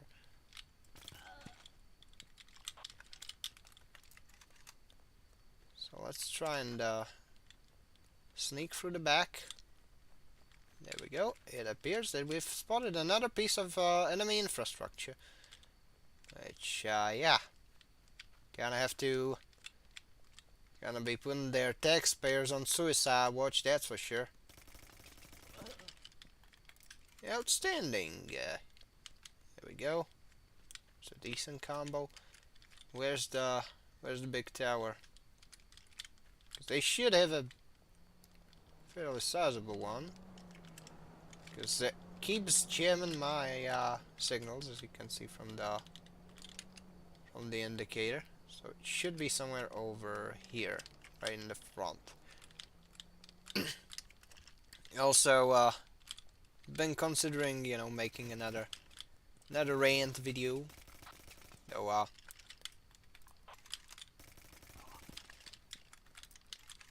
I guess it would be on the kind of the nature of the muff fandoms and muff communities around something, but it's still a it's just an idea in progress. I still have yet to flesh out a couple things, because I think that there's a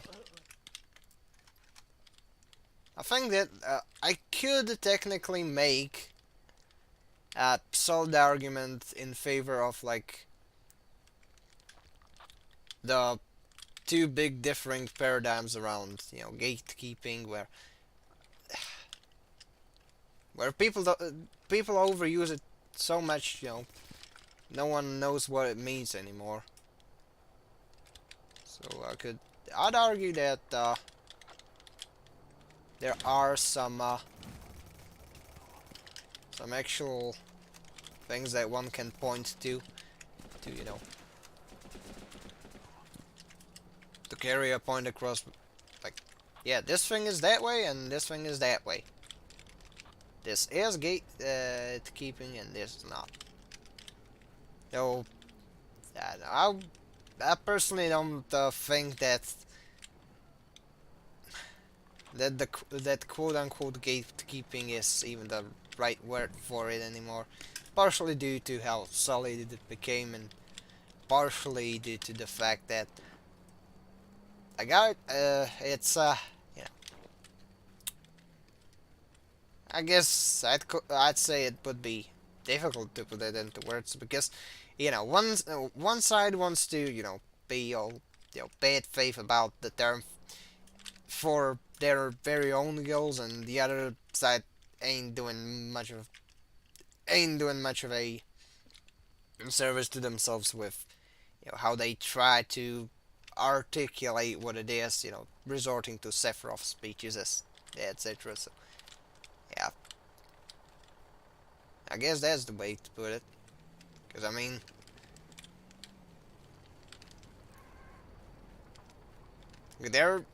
I wouldn't say there is in the, under the, there, dang, I don't think there is technically any gatekeeping, under normie definition, taking place. They would argue that there is some degree of it taking place in more of a, I guess, a Hoppian sense, though, because you had a lot of the recent hullabaloos over certain shipbag companies trying to use games to use Vigia for their grift, and people were obvious like, no, fuck off. And at the same time, there were people trying to kind of jump in on the bandwagon. You had the Daily Wire crowd, and like, the response to those types was by and large also a loud and resounding fuck off, which I think that's the best course of action in this this scenario, so to speak. Because like by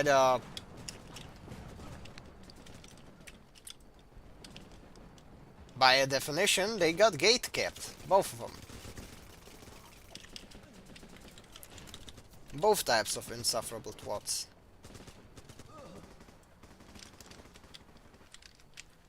Though at the same time, I wouldn't necessarily, use that term. It's...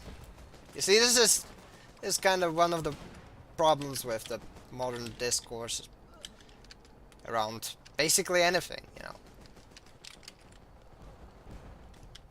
I honestly would, you know, frame it around more of a philosophical paradigm than anything, but, you know, there's obviously, like,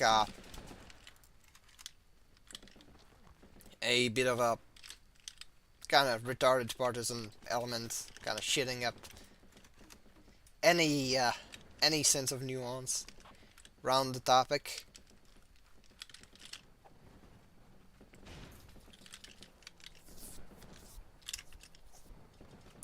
But anywho. Step it of comparison. Oh, what is up, Rogue? Hey, you missed Taos by a little bit, but, yeah. I've been playing some, running with rifles, a wacky, sort of top-down, video game with a lot of cool stuff. I mean, you can sabotage enemy infrastructure, you can do all sorts of silly things. The physics system in this game is wacky to all heck, and yeah, all sorts of stuff. Though at the same time, you know, given that in this game, the time to kill for both you and the enemy is super short.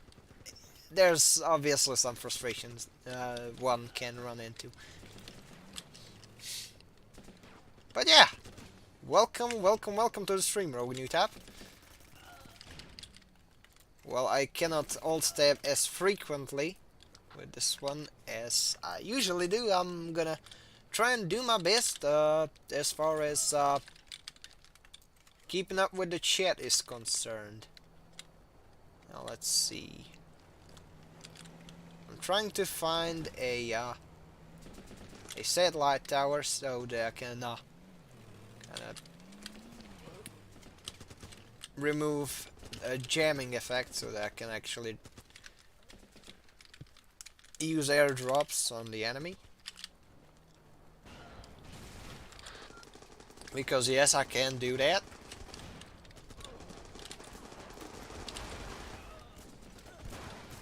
But thing is, I can't seem to find out where the damn thing is.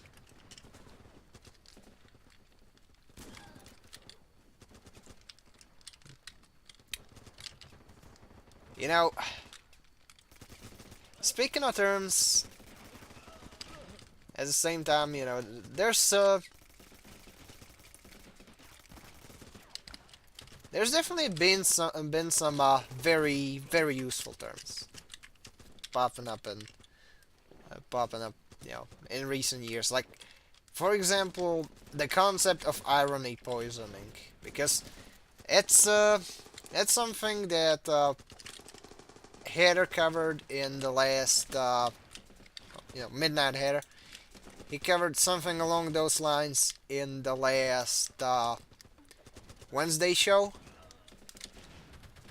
with the whole thing about parodies, etc. And from what I've seen, there appears to be a term for, you know, kind of the fatigue from seeing kind of, you know, too much subversion of a genre or a trope over, you know, an actual instance where such a thing is played straight. Which I've heard a couple people call it irony poisoning, which I think that's a really good way to put it.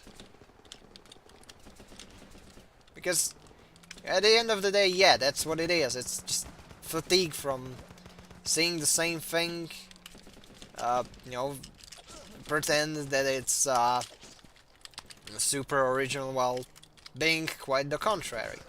Oh my, is it another isekai with a caveat? You know, that sort of stuff.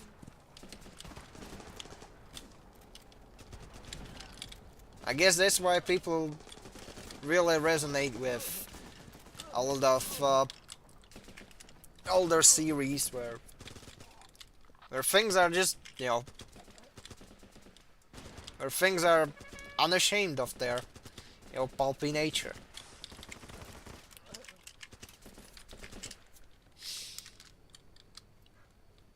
But yeah, that means just one more tower.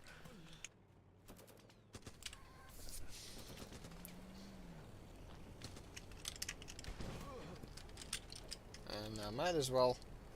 Oh, what I missed based the shirtless social commentary. Uh, oh, welcome back, Heather. You didn't miss much. It's just was me ranting about a couple things that I've been thinking about, like because you know, I usually every once in a while I look at various like philosophy related things. Sometimes when I'm bored, sometimes I do other other semi-fruitless endeavors. And you know, quite recently I've read up on Hans Herman Hobbes stuff, and I mean, it's hit or miss because it's a I guess a large part of that that guy's theory is a oh, that'd be pretty hard to explain, but it's like a combination of NCAP stuff and ThreadCon shenanigans, and it's as stated, it's a bit hit and miss because on one hand it's quite interesting to see how within the Hoppian theory, within that paradigm, basically the guy takes the right of association to kind of you know, its extreme conclusion, where you know, where the fellow is like, you know, he's like, there should be no limits to it, and as such, arguing that arguing that the free market is supposed to, you know, kind of prevent any possible, you know, problems with that. Which, I mean, I suppose sometimes it would work, but not consistently enough for that, for, you know, for a completely lawless and chaotic state of affairs where you know, when one can you know, take the whole associating and not associating thing to its logical extreme, which I'd argue that you know, we are already kind of there, but not necessarily in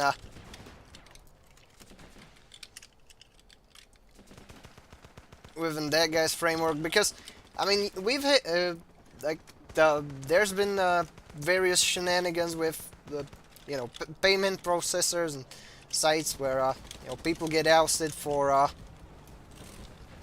all sorts of arbitrary shit, just on the basis of we don't like how this guy looked at us today. So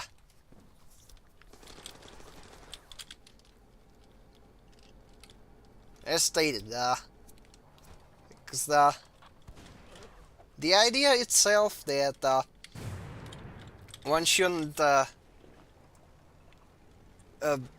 one shouldn't be mandated to not discriminate wouldn't like in theory sounds like a decent idea, but the moment giant sites and things with hegemonies get involved, it don't work out well.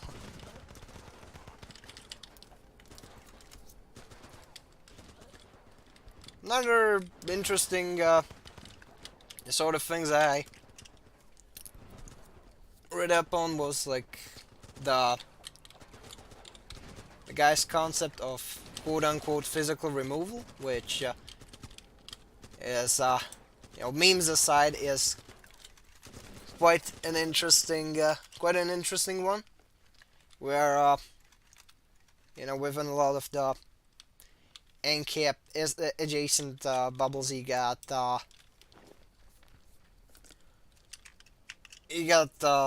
generally people sticking by NAP, the non-aggression principle or such, and in this one, Hop tries to argue that basically sometimes okay, it's a bit convoluted, but and it gets memed about too much, to the point where people don't really frame it as it was phrased, but the general crux of Hobbes' theory of physical removal is that a society should be allowed to oust certain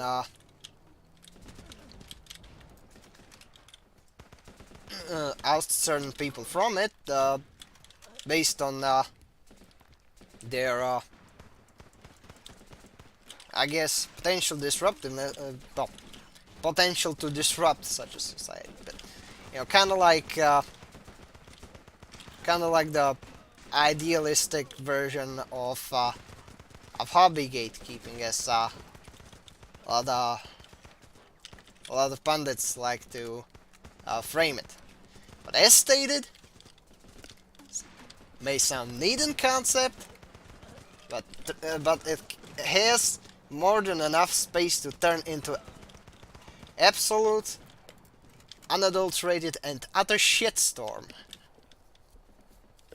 the moment one thing messes up. So yeah, that's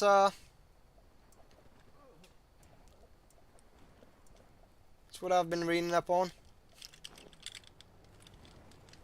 Some interesting / some entertaining things. Also, yeah, I'll pause it and I'll go. Oh, okay, let's see what the chat says.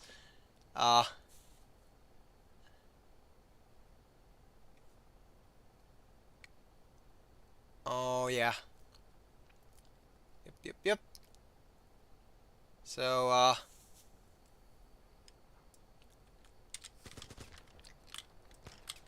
general agreements, but I haven't heard about the Daily Wire drama, actually. That like, I mean, there's always some fucking shenanigans with that crowd, that's for sure. I mean, you got the Walsh guy sounding very sus in some of his statements, leading many people, including me, to be like, "Yep, sounds like controlled op."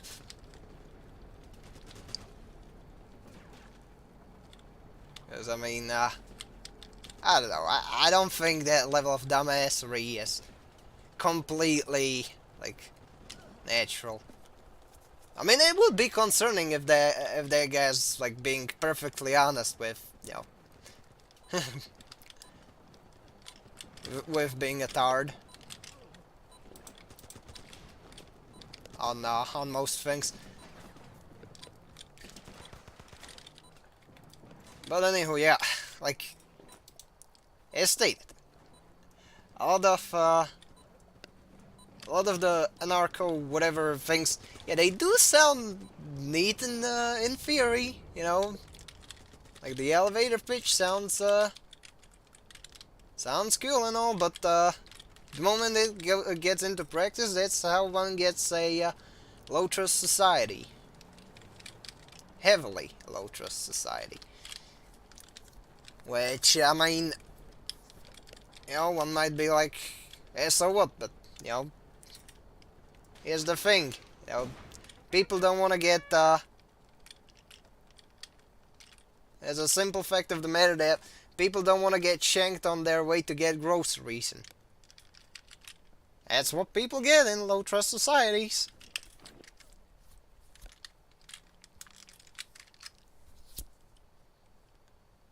But yeah, that's the tard behavior. Because I mean, I don't know, it's I guess it's the pundit thing. Like,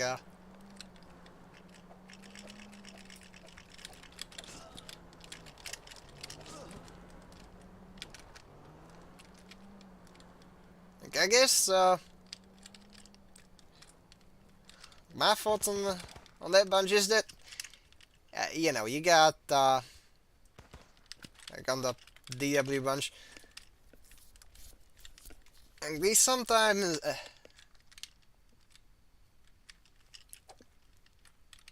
sometimes the things they do agree on kind of goes with the general consensus of that sphere, which some of it is fairly prudent, but at the same time they're you know their acts of chimping out and buzzwording etc. does make it much harder to for you know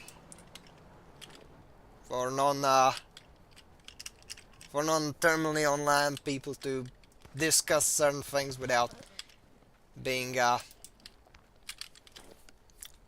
kind of lumped in there. Which that's one of the things I'm kind of thinking that there's a non-zero chance of that bunch being controlled op.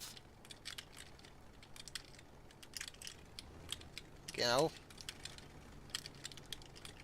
that there's all these various situations going on, and all of a sudden someone pops up and starts shitting up the discussion. You know, sounds a bit too convenient for the timing to just be coincidental.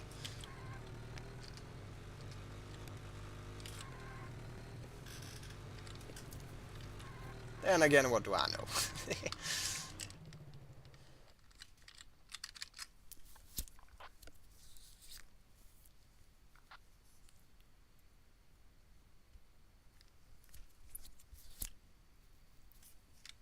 Yep, agreed. I agree with Heather and Rogue here.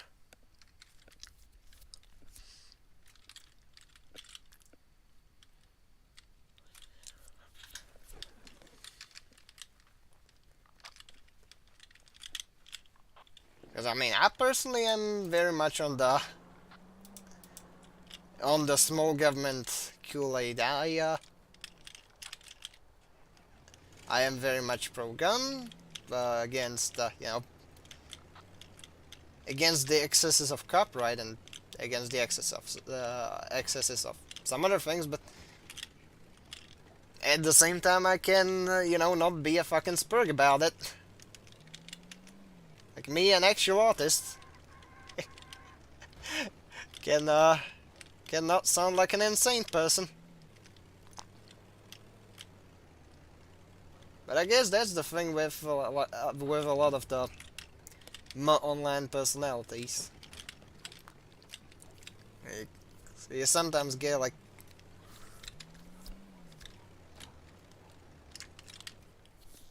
people who are kind of stuck to that way of you know making their point, and that's how you get the craziness.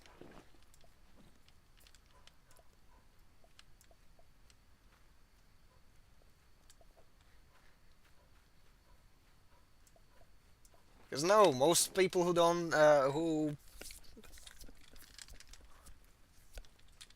who usually take issues with who usually take issue with all the Twitter types, and that bunch, they usually don't, they don't care about someone's retarded Julius Evola fanfiction or something. They're just looking that way and being like, this is stupid.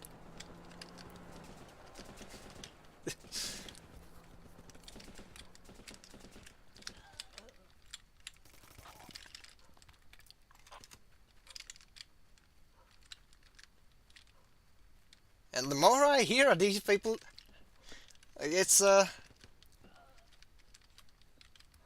like one side is fucking insufferable, and the other side is has become similarly unbearable, just off of the urge to kind of do the whole content mill thing with farming various I guess disgraced IPs like Star Wars or other topics where they get ass pats really easily.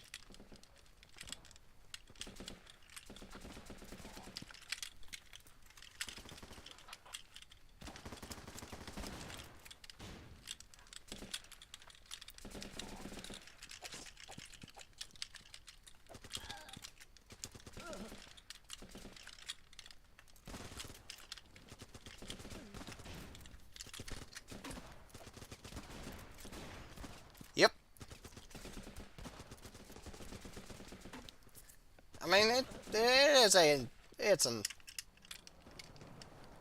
inevitability as far like when it comes to like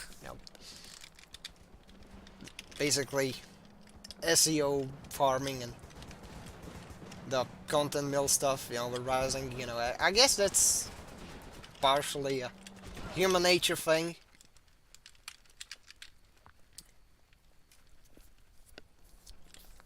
But still, yes, there is definitely a way to make one's point across without sounding like an insufferable douche.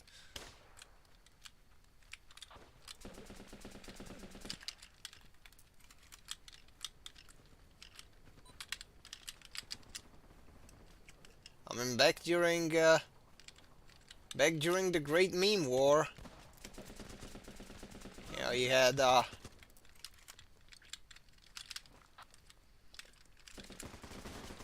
all these various types that were like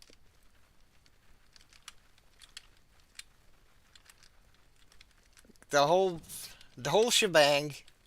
The center of the whole shebang was just journos being corrupt and vile, and various personalities were like, "Oh my, this is gonna make my career," and that's how we got the various Milos of the world. Oh well. Yeah, back to game. Back to game. Aside from my tangents and bitching about internet chicanery and people involved in that. Oh, yep. Cheers, Hyena Mage. Yep, power corrupts. Power and clout. I guess that's, I guess that's the whole, Mouse Utopia thing that I've heard from by, well, once I was hanging out with one of my buddies and he was like, oh, did you know that there was an experiment with mice and, they had their little enclosure and they had basically all their, was to have, and but as time went on, like the whole cage, each and every one of those, every single mouse off of that bunch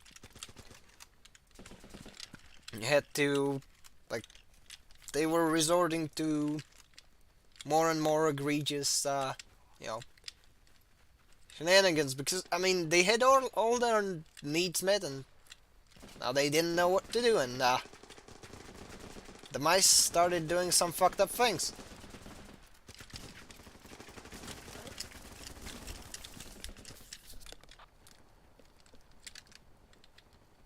I wouldn't necessarily say that, the core motivator was boredom, but still. I guess that's one of those things where, yeah, power corrupts, and a combination of both power and having nothing better to do is basically how we get all sorts of things from the Silicon Valley giants being getting a bit too close to being Hollywood, especially as far as a lot of the execs getting outed as sleazebags is concerned, to what I've brought up earlier.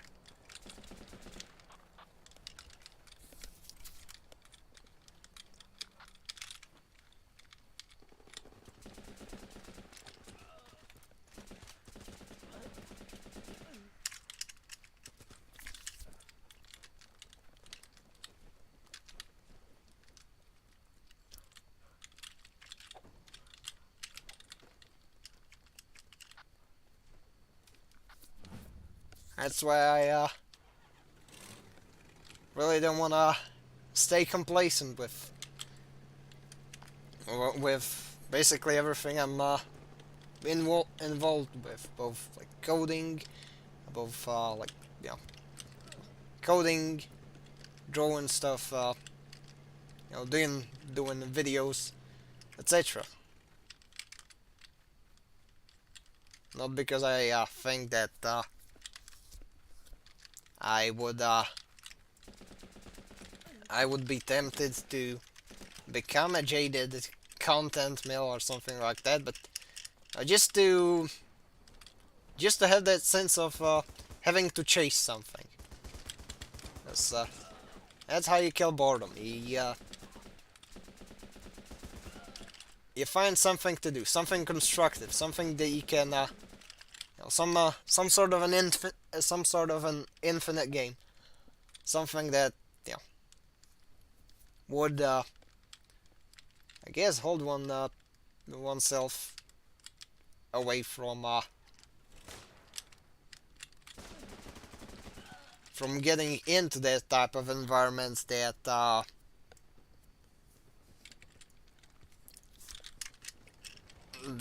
facilitates such shenanigans. Indeed, game on, gamer. Will do, there. Will do. Will do.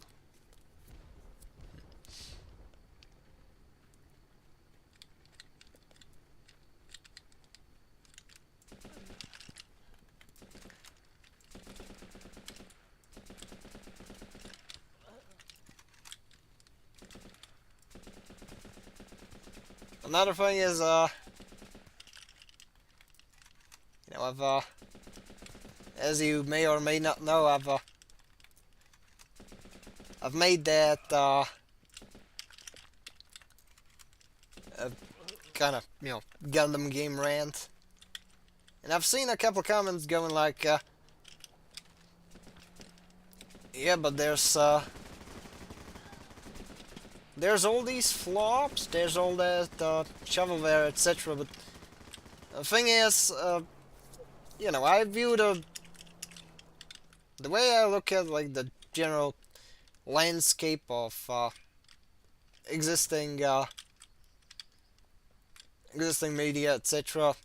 in a kind of a in a sort of a way where, you know, it's like that one book in Spanish that I've heard about a while ago called La Biblioteca de Babel, which was about a giant library which had basically every single type of a book in there, but most of it was just, you know, random combinations of letters and such. And the thing with that is that the way the actual landscape of various existing media is, it's basically the same, you know, but you replace the obviously you replace the random text books with, like, within this metaphor, with, like, you know, media that doesn't you know, appeal to oneself. Because, I mean,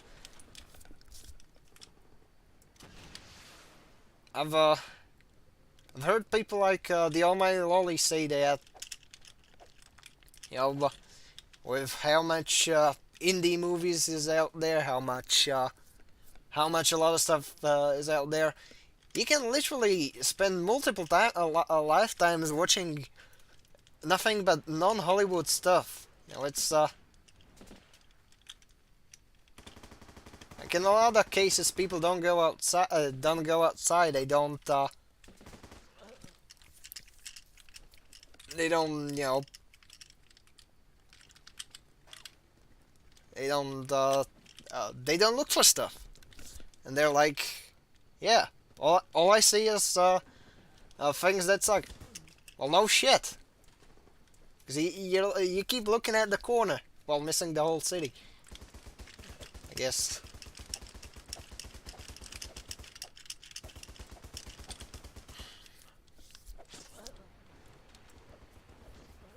I mean, I can in this very moment play one of several dozens of fun Gundam games, even though there's over 100 of them existing.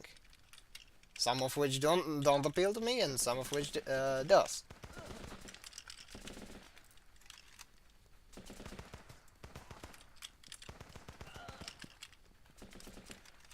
Because in fact, you know, there is always something if one looks for it.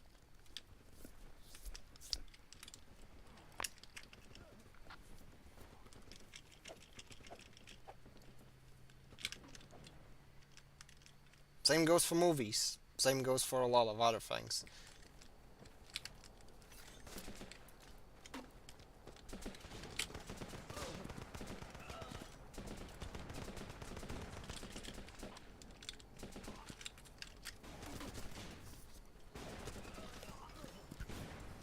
Yes, there's an abundance of options, but that's good. Also, I'm gonna pause on the Alt tab so that I can look at the chat.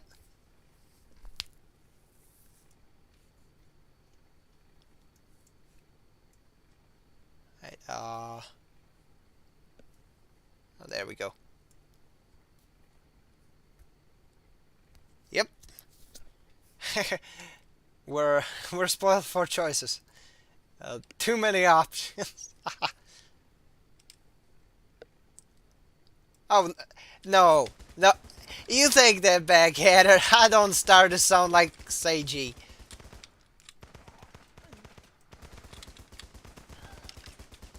Seiji is all about repeating after the old extra credits video essays from back in the day, where it's like, it's not that this and this game sucked, but we have to let the developers know. Yeah, like,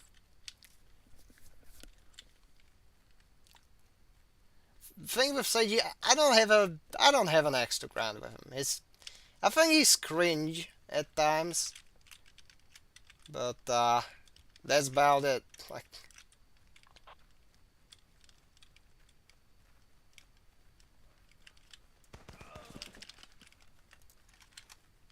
because I mean, I don't think he's doing anything malicious. I think he just doesn't know any better, and he just puts his foot in his mouth when he doesn't have something to some sort of a conduit for his foot. He's just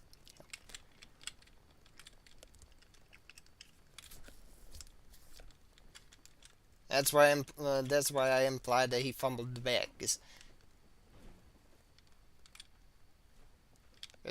Like, the initial post that he made, that was phrased rather poorly. The video he made it as a follow-up was in a similar vein.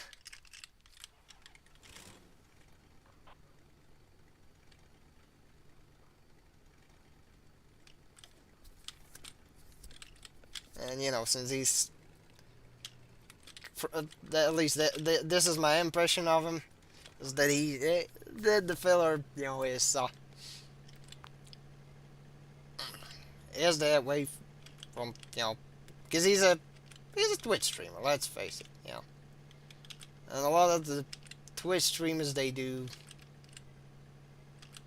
the same stuff. They have this basically almost near similar belief. They have their own cliques. It is what it is. I don't think it would be fair to exclusively like blame the fumbling of that entirely on the man's head. Because I mean, sometimes he sounds like he knows what he's talking about, but other times he does put his foot in his mouth, and it's not nice to behold.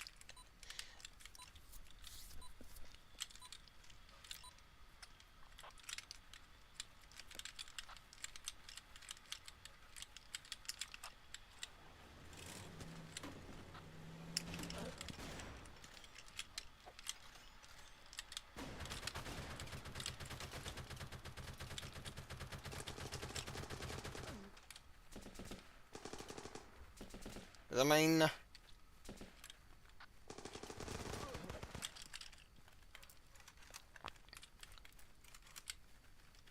I'd say there's ways to go about, making a point without,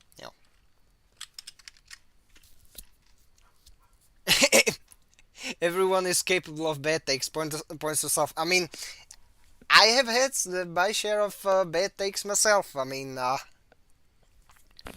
I've been one of my older videos was straight up just me shitting on the PSP Gundam versus entries because back then I automatically assumed that the next boss would have been as bad as Gundam vs Gundam, but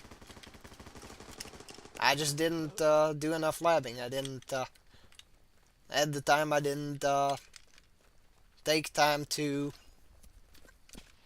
get a good understanding of that game, and as such, I couldn't really appreciate what it was going for. Like, Gundam vs Gundam has a lot of issues, which make it like very very clunky and awkward to play. But some people can, find a decent game within that one. Besides,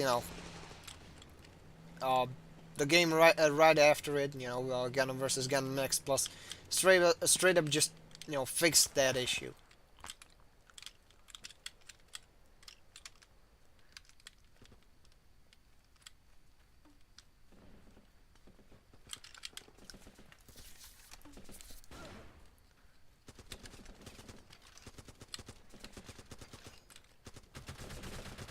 And yeah,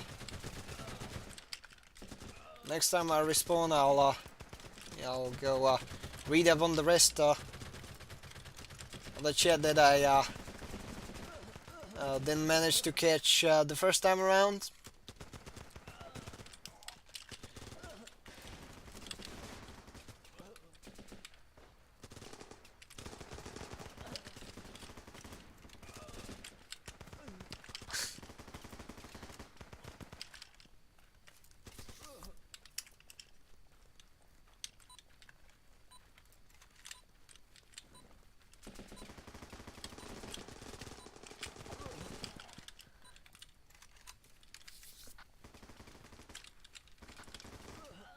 Anyway, it appears that I've regained the points that I've lost, and as such...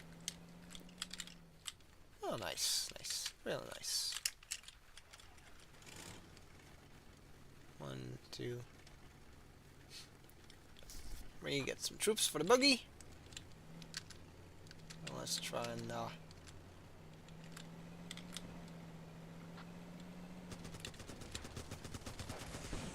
okay. I'm gonna... Alright. Well, it's like when Vampy and I talk about Bandai blowing it with Gun Evo, and Senji was like, it was #1 on Twitch for 3 days. Yeah, but can you feed your kids with Twitch views? The game was a commercial failure. Oh, yeah. Like, it was. Like, for as much as I don't want to sound, I guess I don't want to sound callous when saying it, because I know there are people who loved Gun Evo to death, which I wasn't one of those people, even though I really wanted to, but like, the guns felt super dry in that one. Like, the game itself felt sterile. It did not spark joy. At least that's my impression of it. So while I can somewhat sympathize with, people who are like, it's such a shame that it's gone, at the same time I can kind of see it, I can see the exact staircase where it started to, fall down.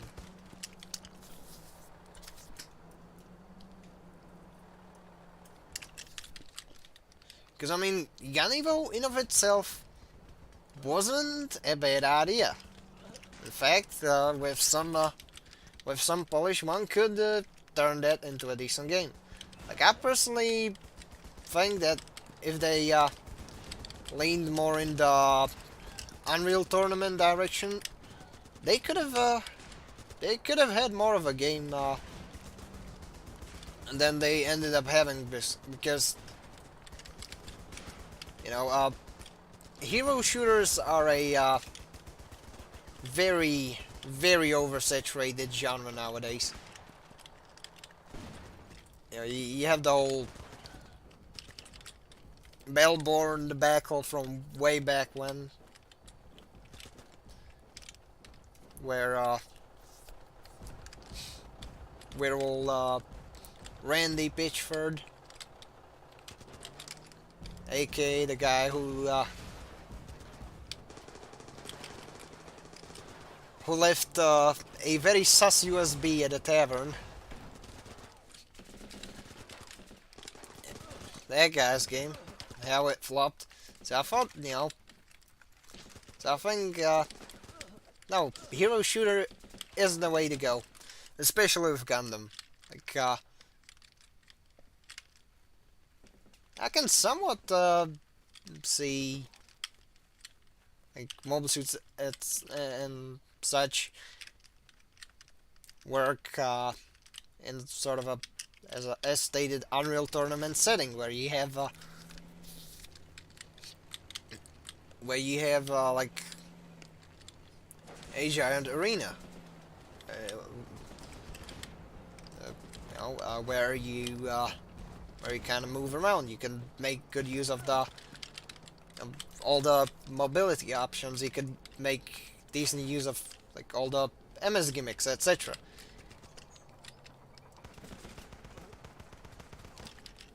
Like I know that there's been games of that genre that did sink and fall.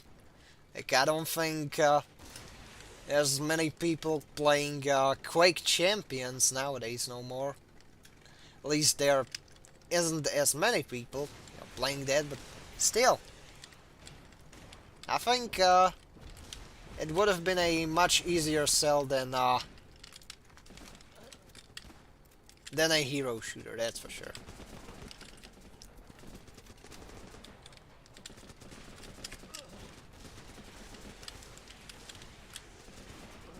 Because, I mean,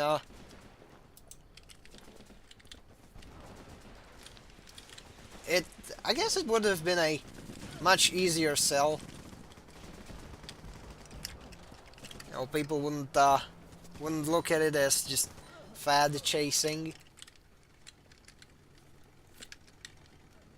Because, you know, whether that was the case or not, you know, obviously with Overwatch 2, also known as Overwatch 1, with a slight reskin, dropping roughly, around the same period, could have, but put a bad taste in people's mouth. But you don't get that big of a failure off of just one fuck up.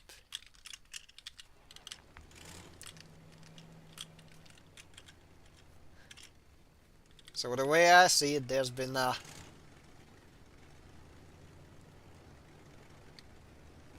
multiple links of the proverbial chain that kind of tore apart.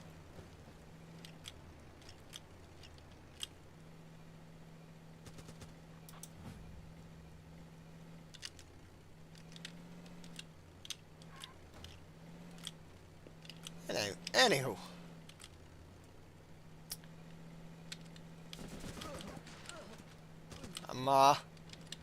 I think that the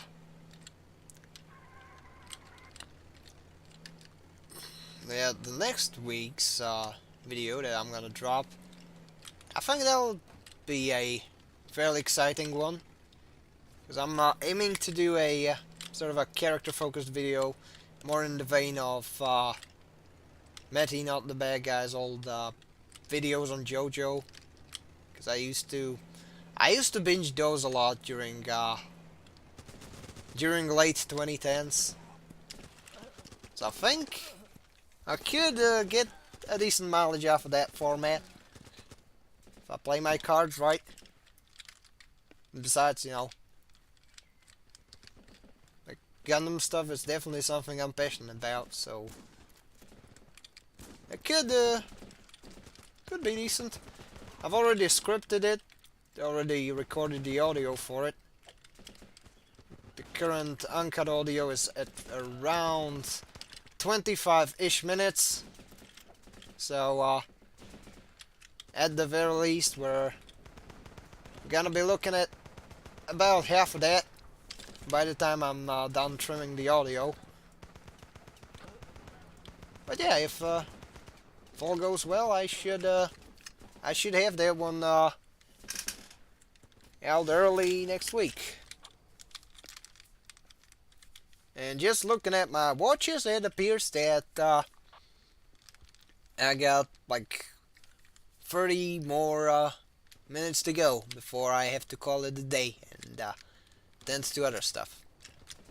And at the same time, I usually doodle in the evenings, so if I do end up going that route, that's it could be a decent excuse for me to spend more time on drawing stuff. Because yes, I have a mighty feeling that I'm gonna draw some weeb shit today. Just like all the other days, in fact. Though yeah, I'm gonna draw some weeb shit today. Hopefully.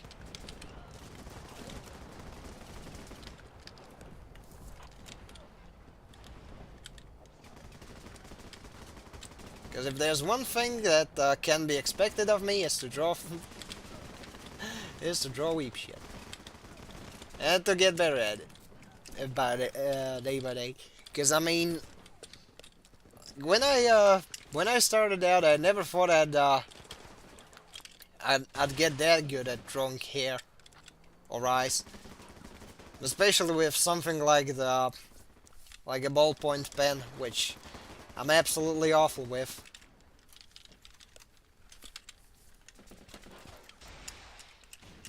But there I am. You know, it's I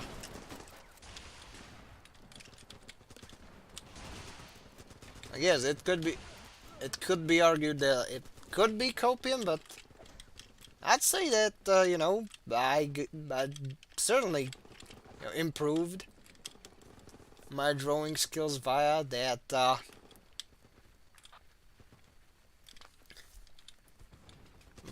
repetition.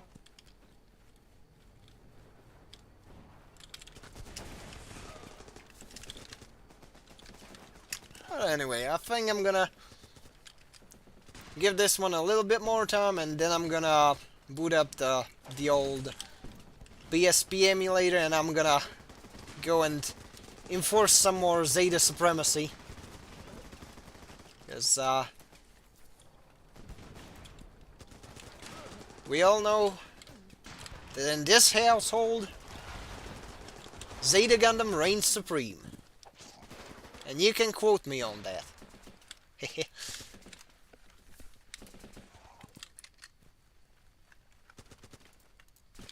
Alright, so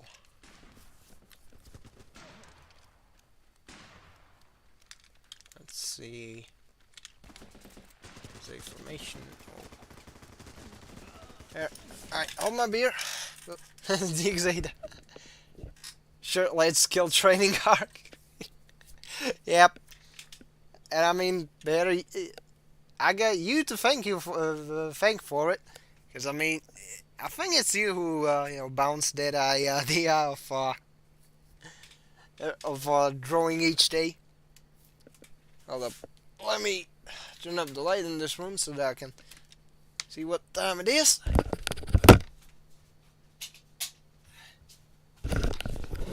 Alright. Yep, been keeping up with your drawings. I can tell you're... Oh! Nice! Yes. I'm happy that you see it that way, Rogue. Because, I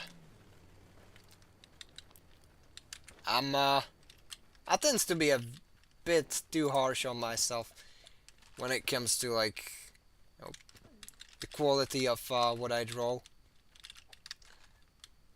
Then again, you know, oftentimes it's like, you know, you look at something you draw that very day, and you have a feeling like, okay, this is awful, burn it. Burn it.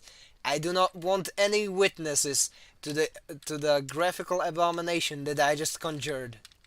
And you give it time, you take a step back from it, and you're like, you know what? This ain't half bad. In fact, I'm getting better at doodling. That that's basically how I operated during the earlier days of it. Nowadays, even if I fumble something and I don't fumble too much, I, I can still, admit that, yeah, I didn't do it perfectly, but at the same time, it don't look half bad.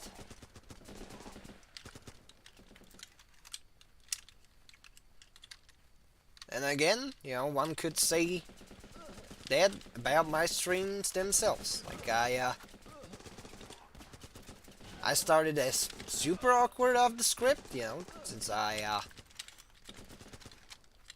not the type to, generally, poke myself into like these more public speaking positions, quote unquote, where one has to talk a lot without a script. And look at me now. I barely looked at my notes. I think I looked at them only once. It was only about one thing, but aside from that, yeah, I'm running basically without a single piece of a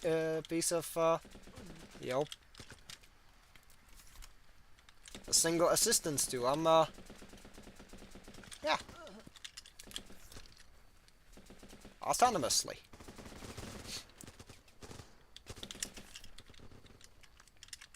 Yeah, I can basically operate somewhat autonomously with, even though my cadence can sometimes, pull me back. Sometimes it's my, general speech patterns, but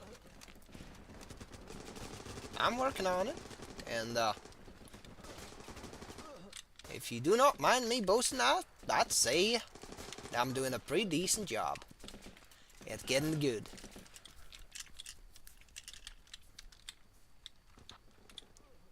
Alright, where's the... Oh, we got armor. Well, it is 1841, which means I'll go sink that tank, and then the Zeta bonanza shall commence. Zeta extravaganza, even. One might even say.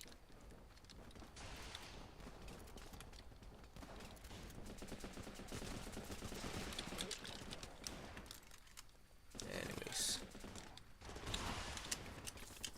Whoa. I shot the wall. Okay. There's a transport truck, and then there's the APC, so I'm gonna try and get the APC there. So obviously I'm probably gonna get yeeted on the way. Nonetheless, I shall attempt to take down that APC using the M2 recoilless rifle. Which, I mean, it's a launcher, but I still like the fact that, at some point, there were people who came to a consensus that such a thing is a recoilless rifle. It's not a launcher, it's a rifle.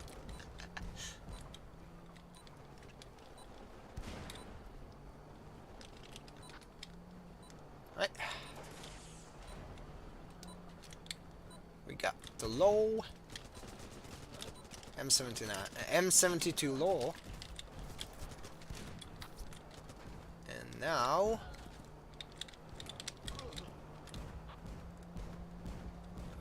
nice, that's briefcase. Okay, where's the... I need another disposable anti-armor option.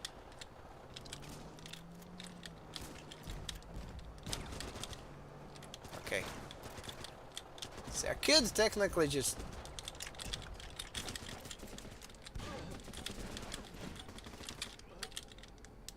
Right now I can... Oh yeah. Tank successfully disarmed. And destroyed.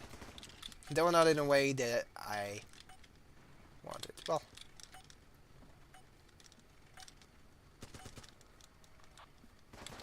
But anyways. I'm gonna save and quit, and then we shall switch on over to Zeta. Shirt maxing. Okay, let's catch up on the chat real quick. We got Midnight Header saying, I'm currently shirt maxing, watching your stream on both my desktop and laptop, so I can keep chatting when I get up and switch Oh, shirt maxing based. Well, I can see things in your line. Yeah, many thanks, Rogue. I basically started my YouTube channel as a way to get over stage fright. Ah, nice. Very nice. Especially in a non-native language. I mean, well, to be fair, I'd say I'm fairly fluent in English. It's just that, you know, the thing is, I can write in such a way where one would think that, yeah, that's a native speaker, you know, saying that. But at the same time, I still have yet to work on, you know, being talking smoothly and such. But anyways, let's get ourselves a piece of music that we can listen to. I mean, fuck it. Let's go with a certified hood classic. Blue Destiny music with Zeta Gundam. You know what? I think I have the... Do I have the Zeta Gundam track?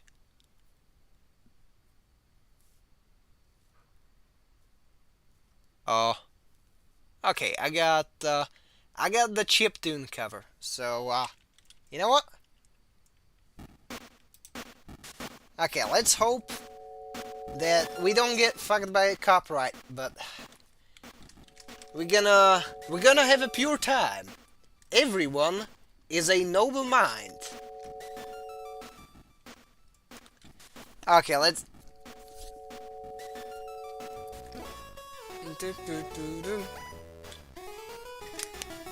I mean, I think I have the Ayuk theme as well, but right now, gonna be Zetaing all over the place.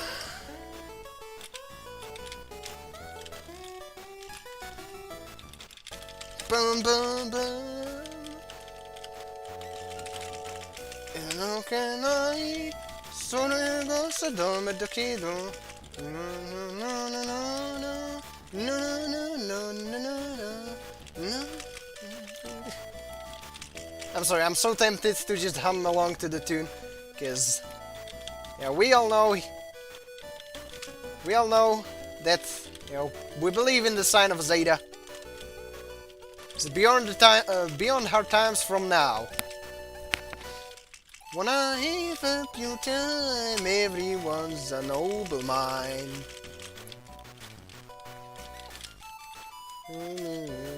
But I think believe in the sign of Zeta. Oh, let's summon the Memphis. And let's get funky! Beam confused!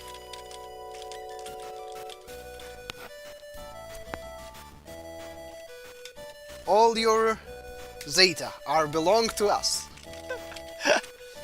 That's right. Without a single death.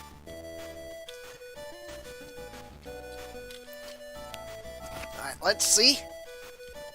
How I'll keep up this no death streak. Probably not for too long, but I'll try. Also in this game, as you probably or possibly know, You can get a lot of mileage by with the Zeta by pairing it with a low-cost suit. Basically because it triggers the biosensor when your buddy dies, and as such you can do a lot of crazy stuff. Ain't gonna take it, Shiro. Alright. Oh, whoa, that's some devious tracking.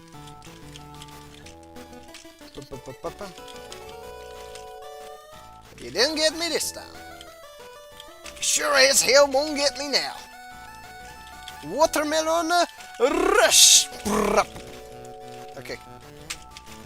So.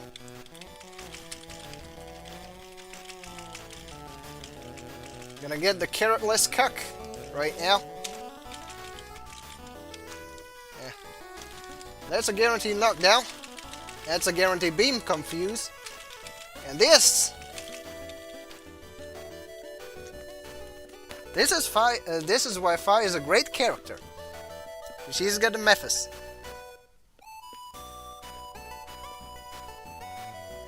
Oh, bosses have a victory animation. That's really cool. Save. Of course, save popping in the moment I open a Gundam game. Very nice. You know, next time I'm labbing stuff out, I'm definitely gonna. I might stream it and be like, "Yo, Sev, I summon you," and perhaps Sev shall answer the call. That'd be funny.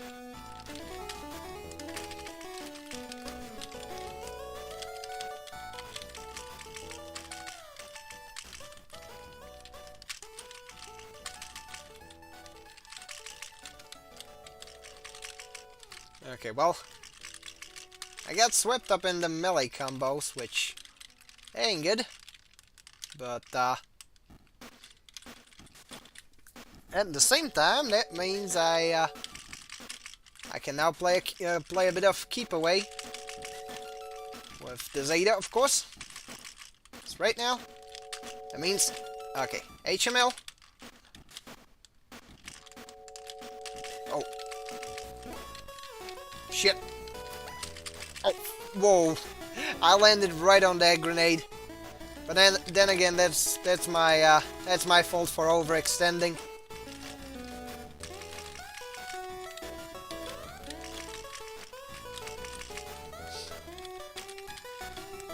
Okay. Comrade Kaminsky, you're going with me.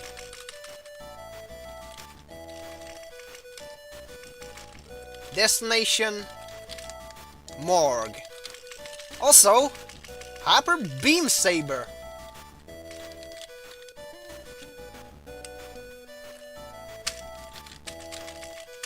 Oh. Let's see. See whether I can out-Zeta this one. Oh.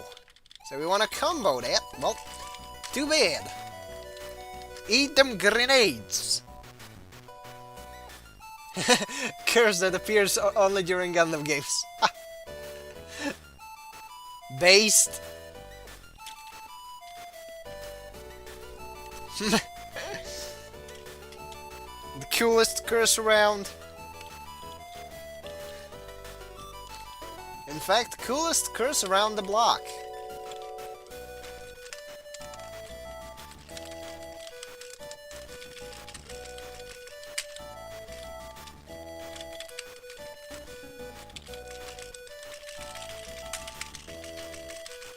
Oh, didn't get to change the whole combo, but I can at least force a ground, well, I can also destroy the ag guy. Sorry, little fella. Nothing personnel, kid. And nothing personnel, Norris, but...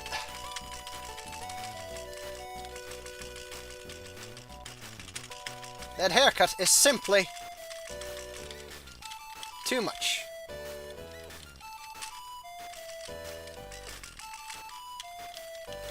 Fucker keeps wailing on me. Well.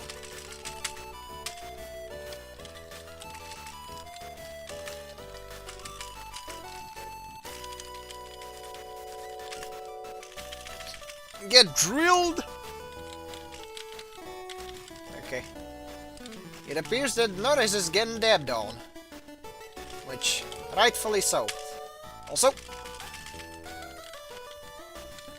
Okay, so we're fighting another egg guy and the femboy from Double, so... Shit. Okay, first death. But I got a fair amount of mileage off of this one. Especially now that I have full health. And guess what? That means that there are riders in the skies.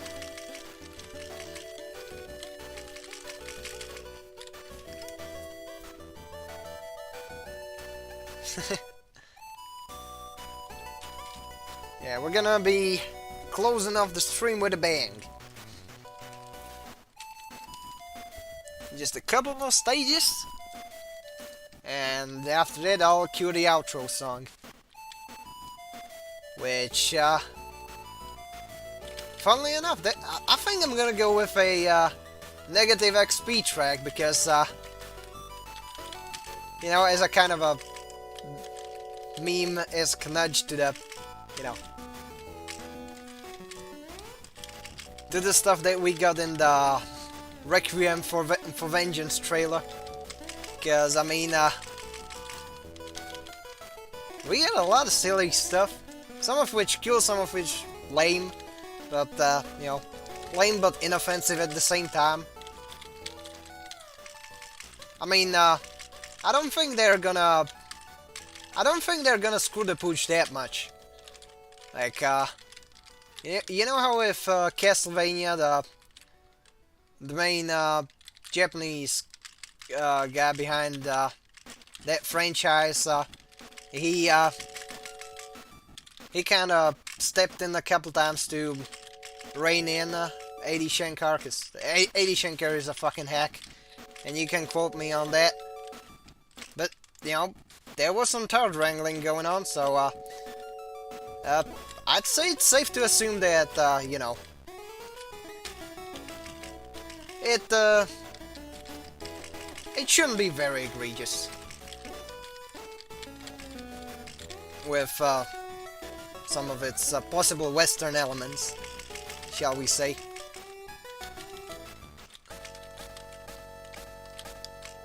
Though it's funny that, you know, they added Ramona Flowers to Gundam.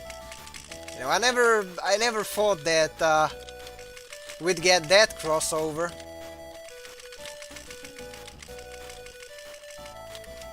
You know? I don't get the hate for character designs in RFV. My mutual's acting like Tank Girl is hot. Isn't hot. I mean, look, Heather. The 1995 Tank Girl movie has successfully ruined my taste in women. Well, that and of course whatchamacallit, Kitty Pryde from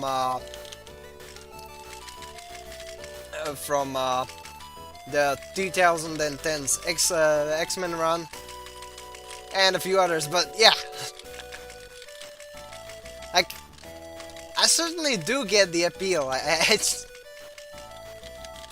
mean, honestly would, but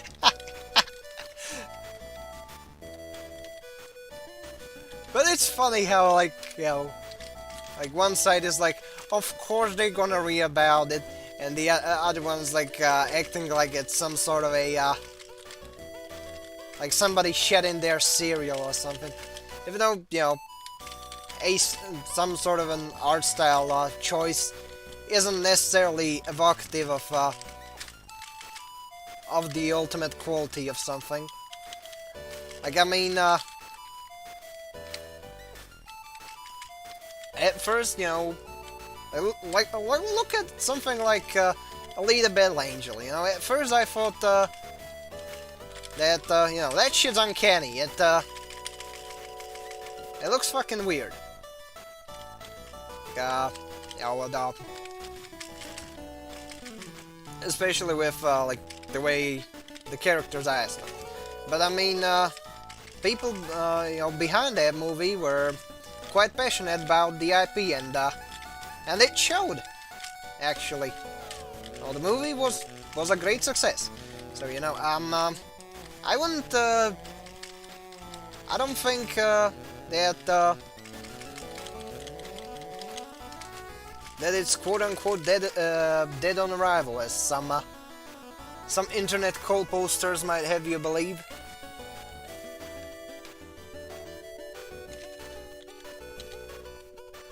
If anything, I find like you know, the announced ensemble quite entertaining. Though unfortunately, like, I really wanted like some igloo stylization, you know. Then again, y'all know me. I'm God's strongest igloo simp. Because I fucking love that series. I don't care that it looks like fucking Polar Express. It's just a damn good series with really good characters. Really good relatable characters also. Like, I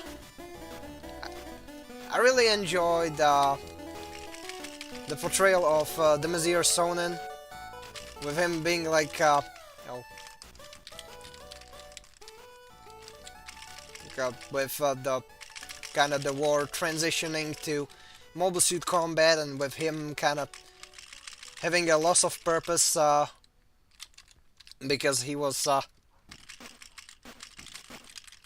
left unable to adapt, and how that brief time during which he piloted the Hudolfer, he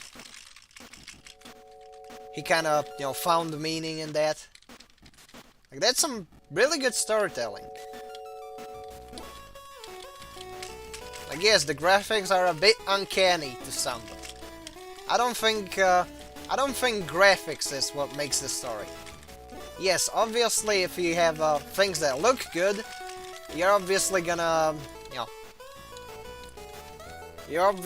just, you know, add some extra spice to an already well-tasting dish. But at the same time, there's things that you can't save by putting a coat of paint on it.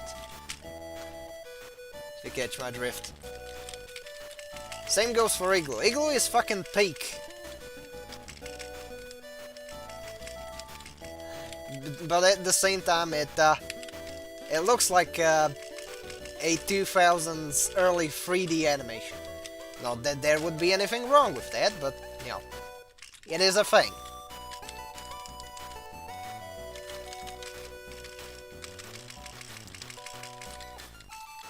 Gee, I can't wait to, you know, see more of the usual cold posters like Yellow Flash, etc.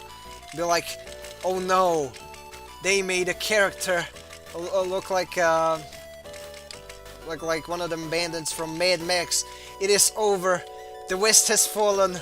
Millions must die. Also, my Gundam's going bad.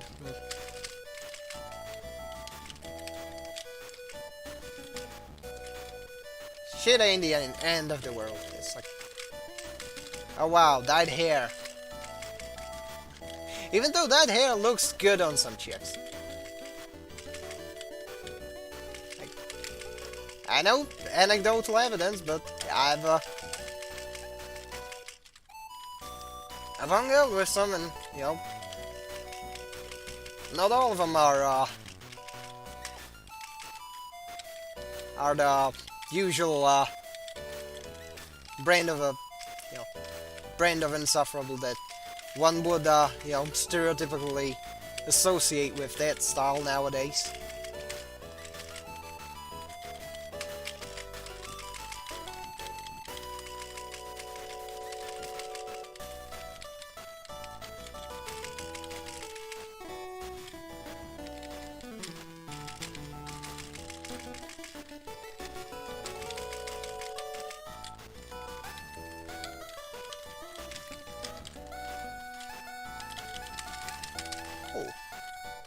Okay, let's do it. Oh fuck!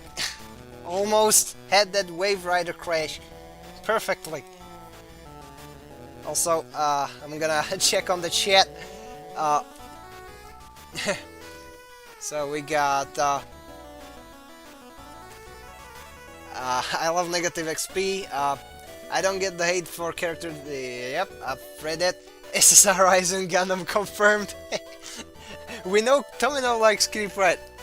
Based. Well, Thunderbolt has Bianca with her full body test. Exactly. Vengeance suit design don't look great. Okay, True Rogue. The RFV Gundam looks dumb to me. Like Solar, Zaku, and the Goofs look good, even though it doesn't.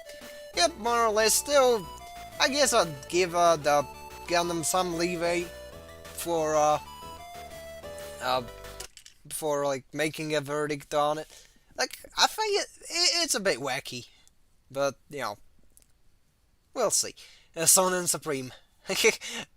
Damn it, Rogue, you and Adam are the opposite of me, you filthy Federation. Ah, that's funny.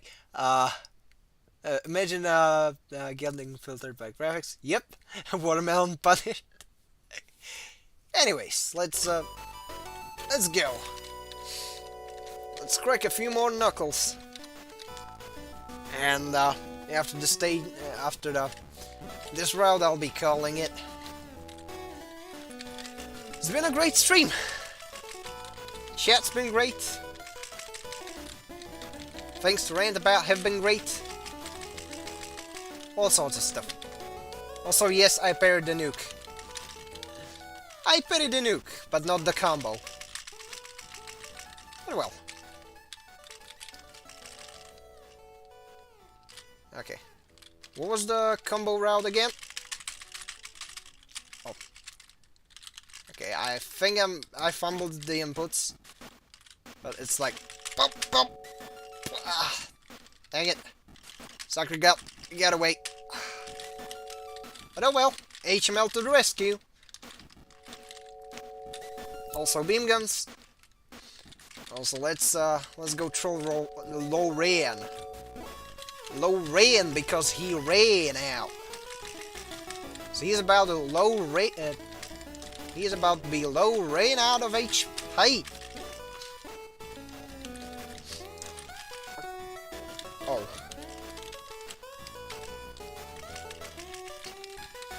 There we go. Got one more hit before I got completely totaled. Oh. Of course I got hit by that rifle. Thing has a very good lock on. And the silly old me tried to think that I would have been able to parry that, but no. At the very least, guess what? Guess what, Hero Yui? Nuh-uh. Nuh-uh. There we go.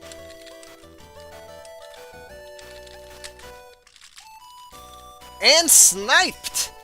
There we go! Chicha real smooth. Yep.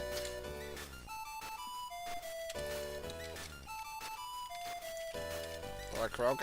Like Rogue. Yeah. I like, I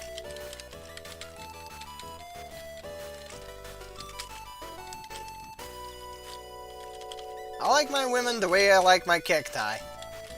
Low maintenance, no nonsense, and with a couple spikes. No, not with like piercings. I'm not too keen on those, but you know, being a decent shot with a gun, that's definitely a plus in my book. That was my point. That too, like, yes. Over here we love tomboys. We love our tomboys.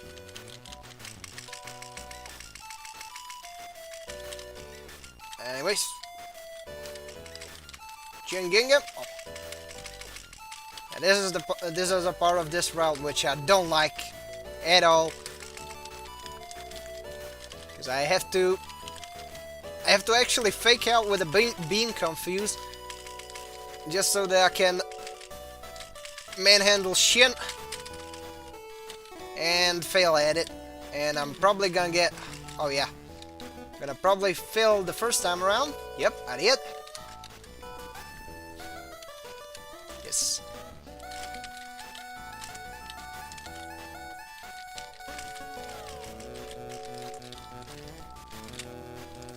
So yeah, going back to it, Shirtlight Incorporated endorses tomboys.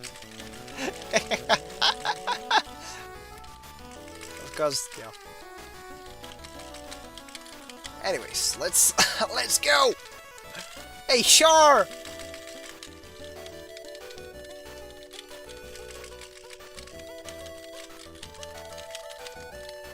Okay, let's get there.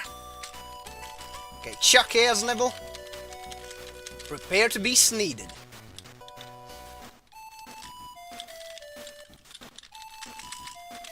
Oh. Whoa, nice intercept.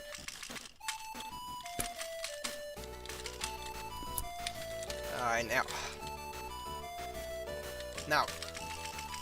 Shin, get fucked. Ah, there we go. Very nice. Now, all I have to do right now is to play my cards right and not overextend, which I'm about to probably overextend. Inadvertently, but still. That was on me for not looking sideways. Oh. Oh no. Okay, well. Got Shin. And I guess the Space Dio is about to die as well.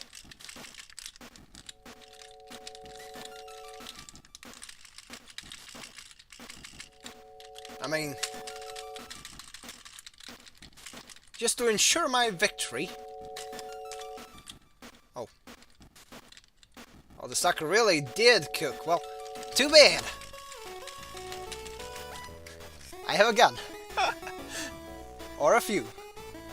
Hero Savage UE. Yep. I mean, yeah, basic stuff is okay, but not. The moment it goes on the tongue and into the nose, that's a no for me. Anyway, let's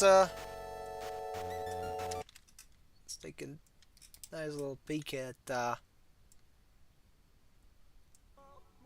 Okay, that's a licensed song. But hey, we got through the Zeta one, and now it appears that okay, time to catch up on the chat one last time. Not this one. This one. How can a hero be considered savage if he says he'll kill a girl but he never actually does it? Even she constantly tells him about it. I mean, yeah, that's funny. Anyways, as stated, I'll be dipping out. So enjoy the song. Enjoy some negative XP in your day.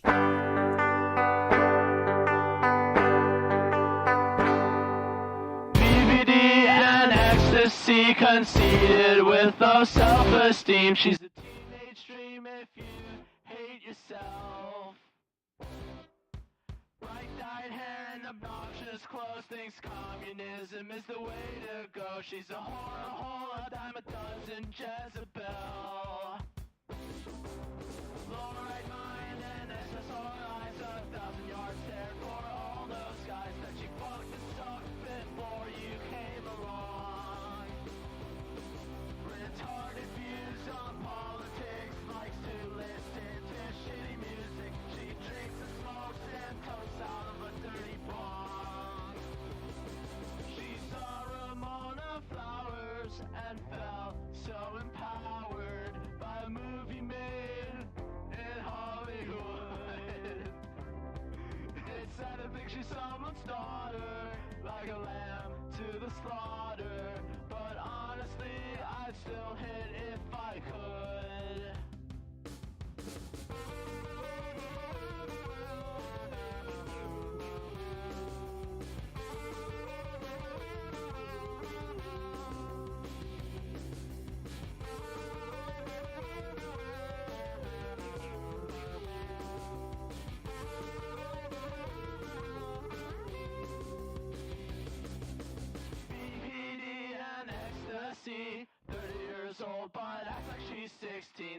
go to shows cause she's so fucking cool.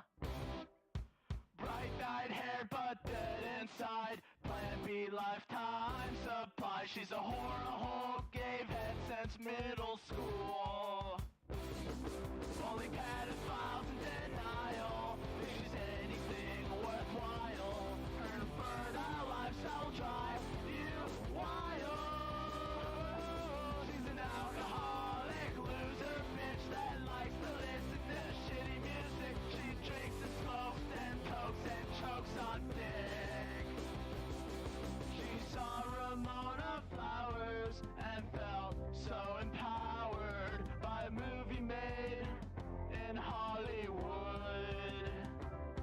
It's sad to think she's someone's daughter, like a lamb to the slaughter. But honestly, I'd still hit if I could.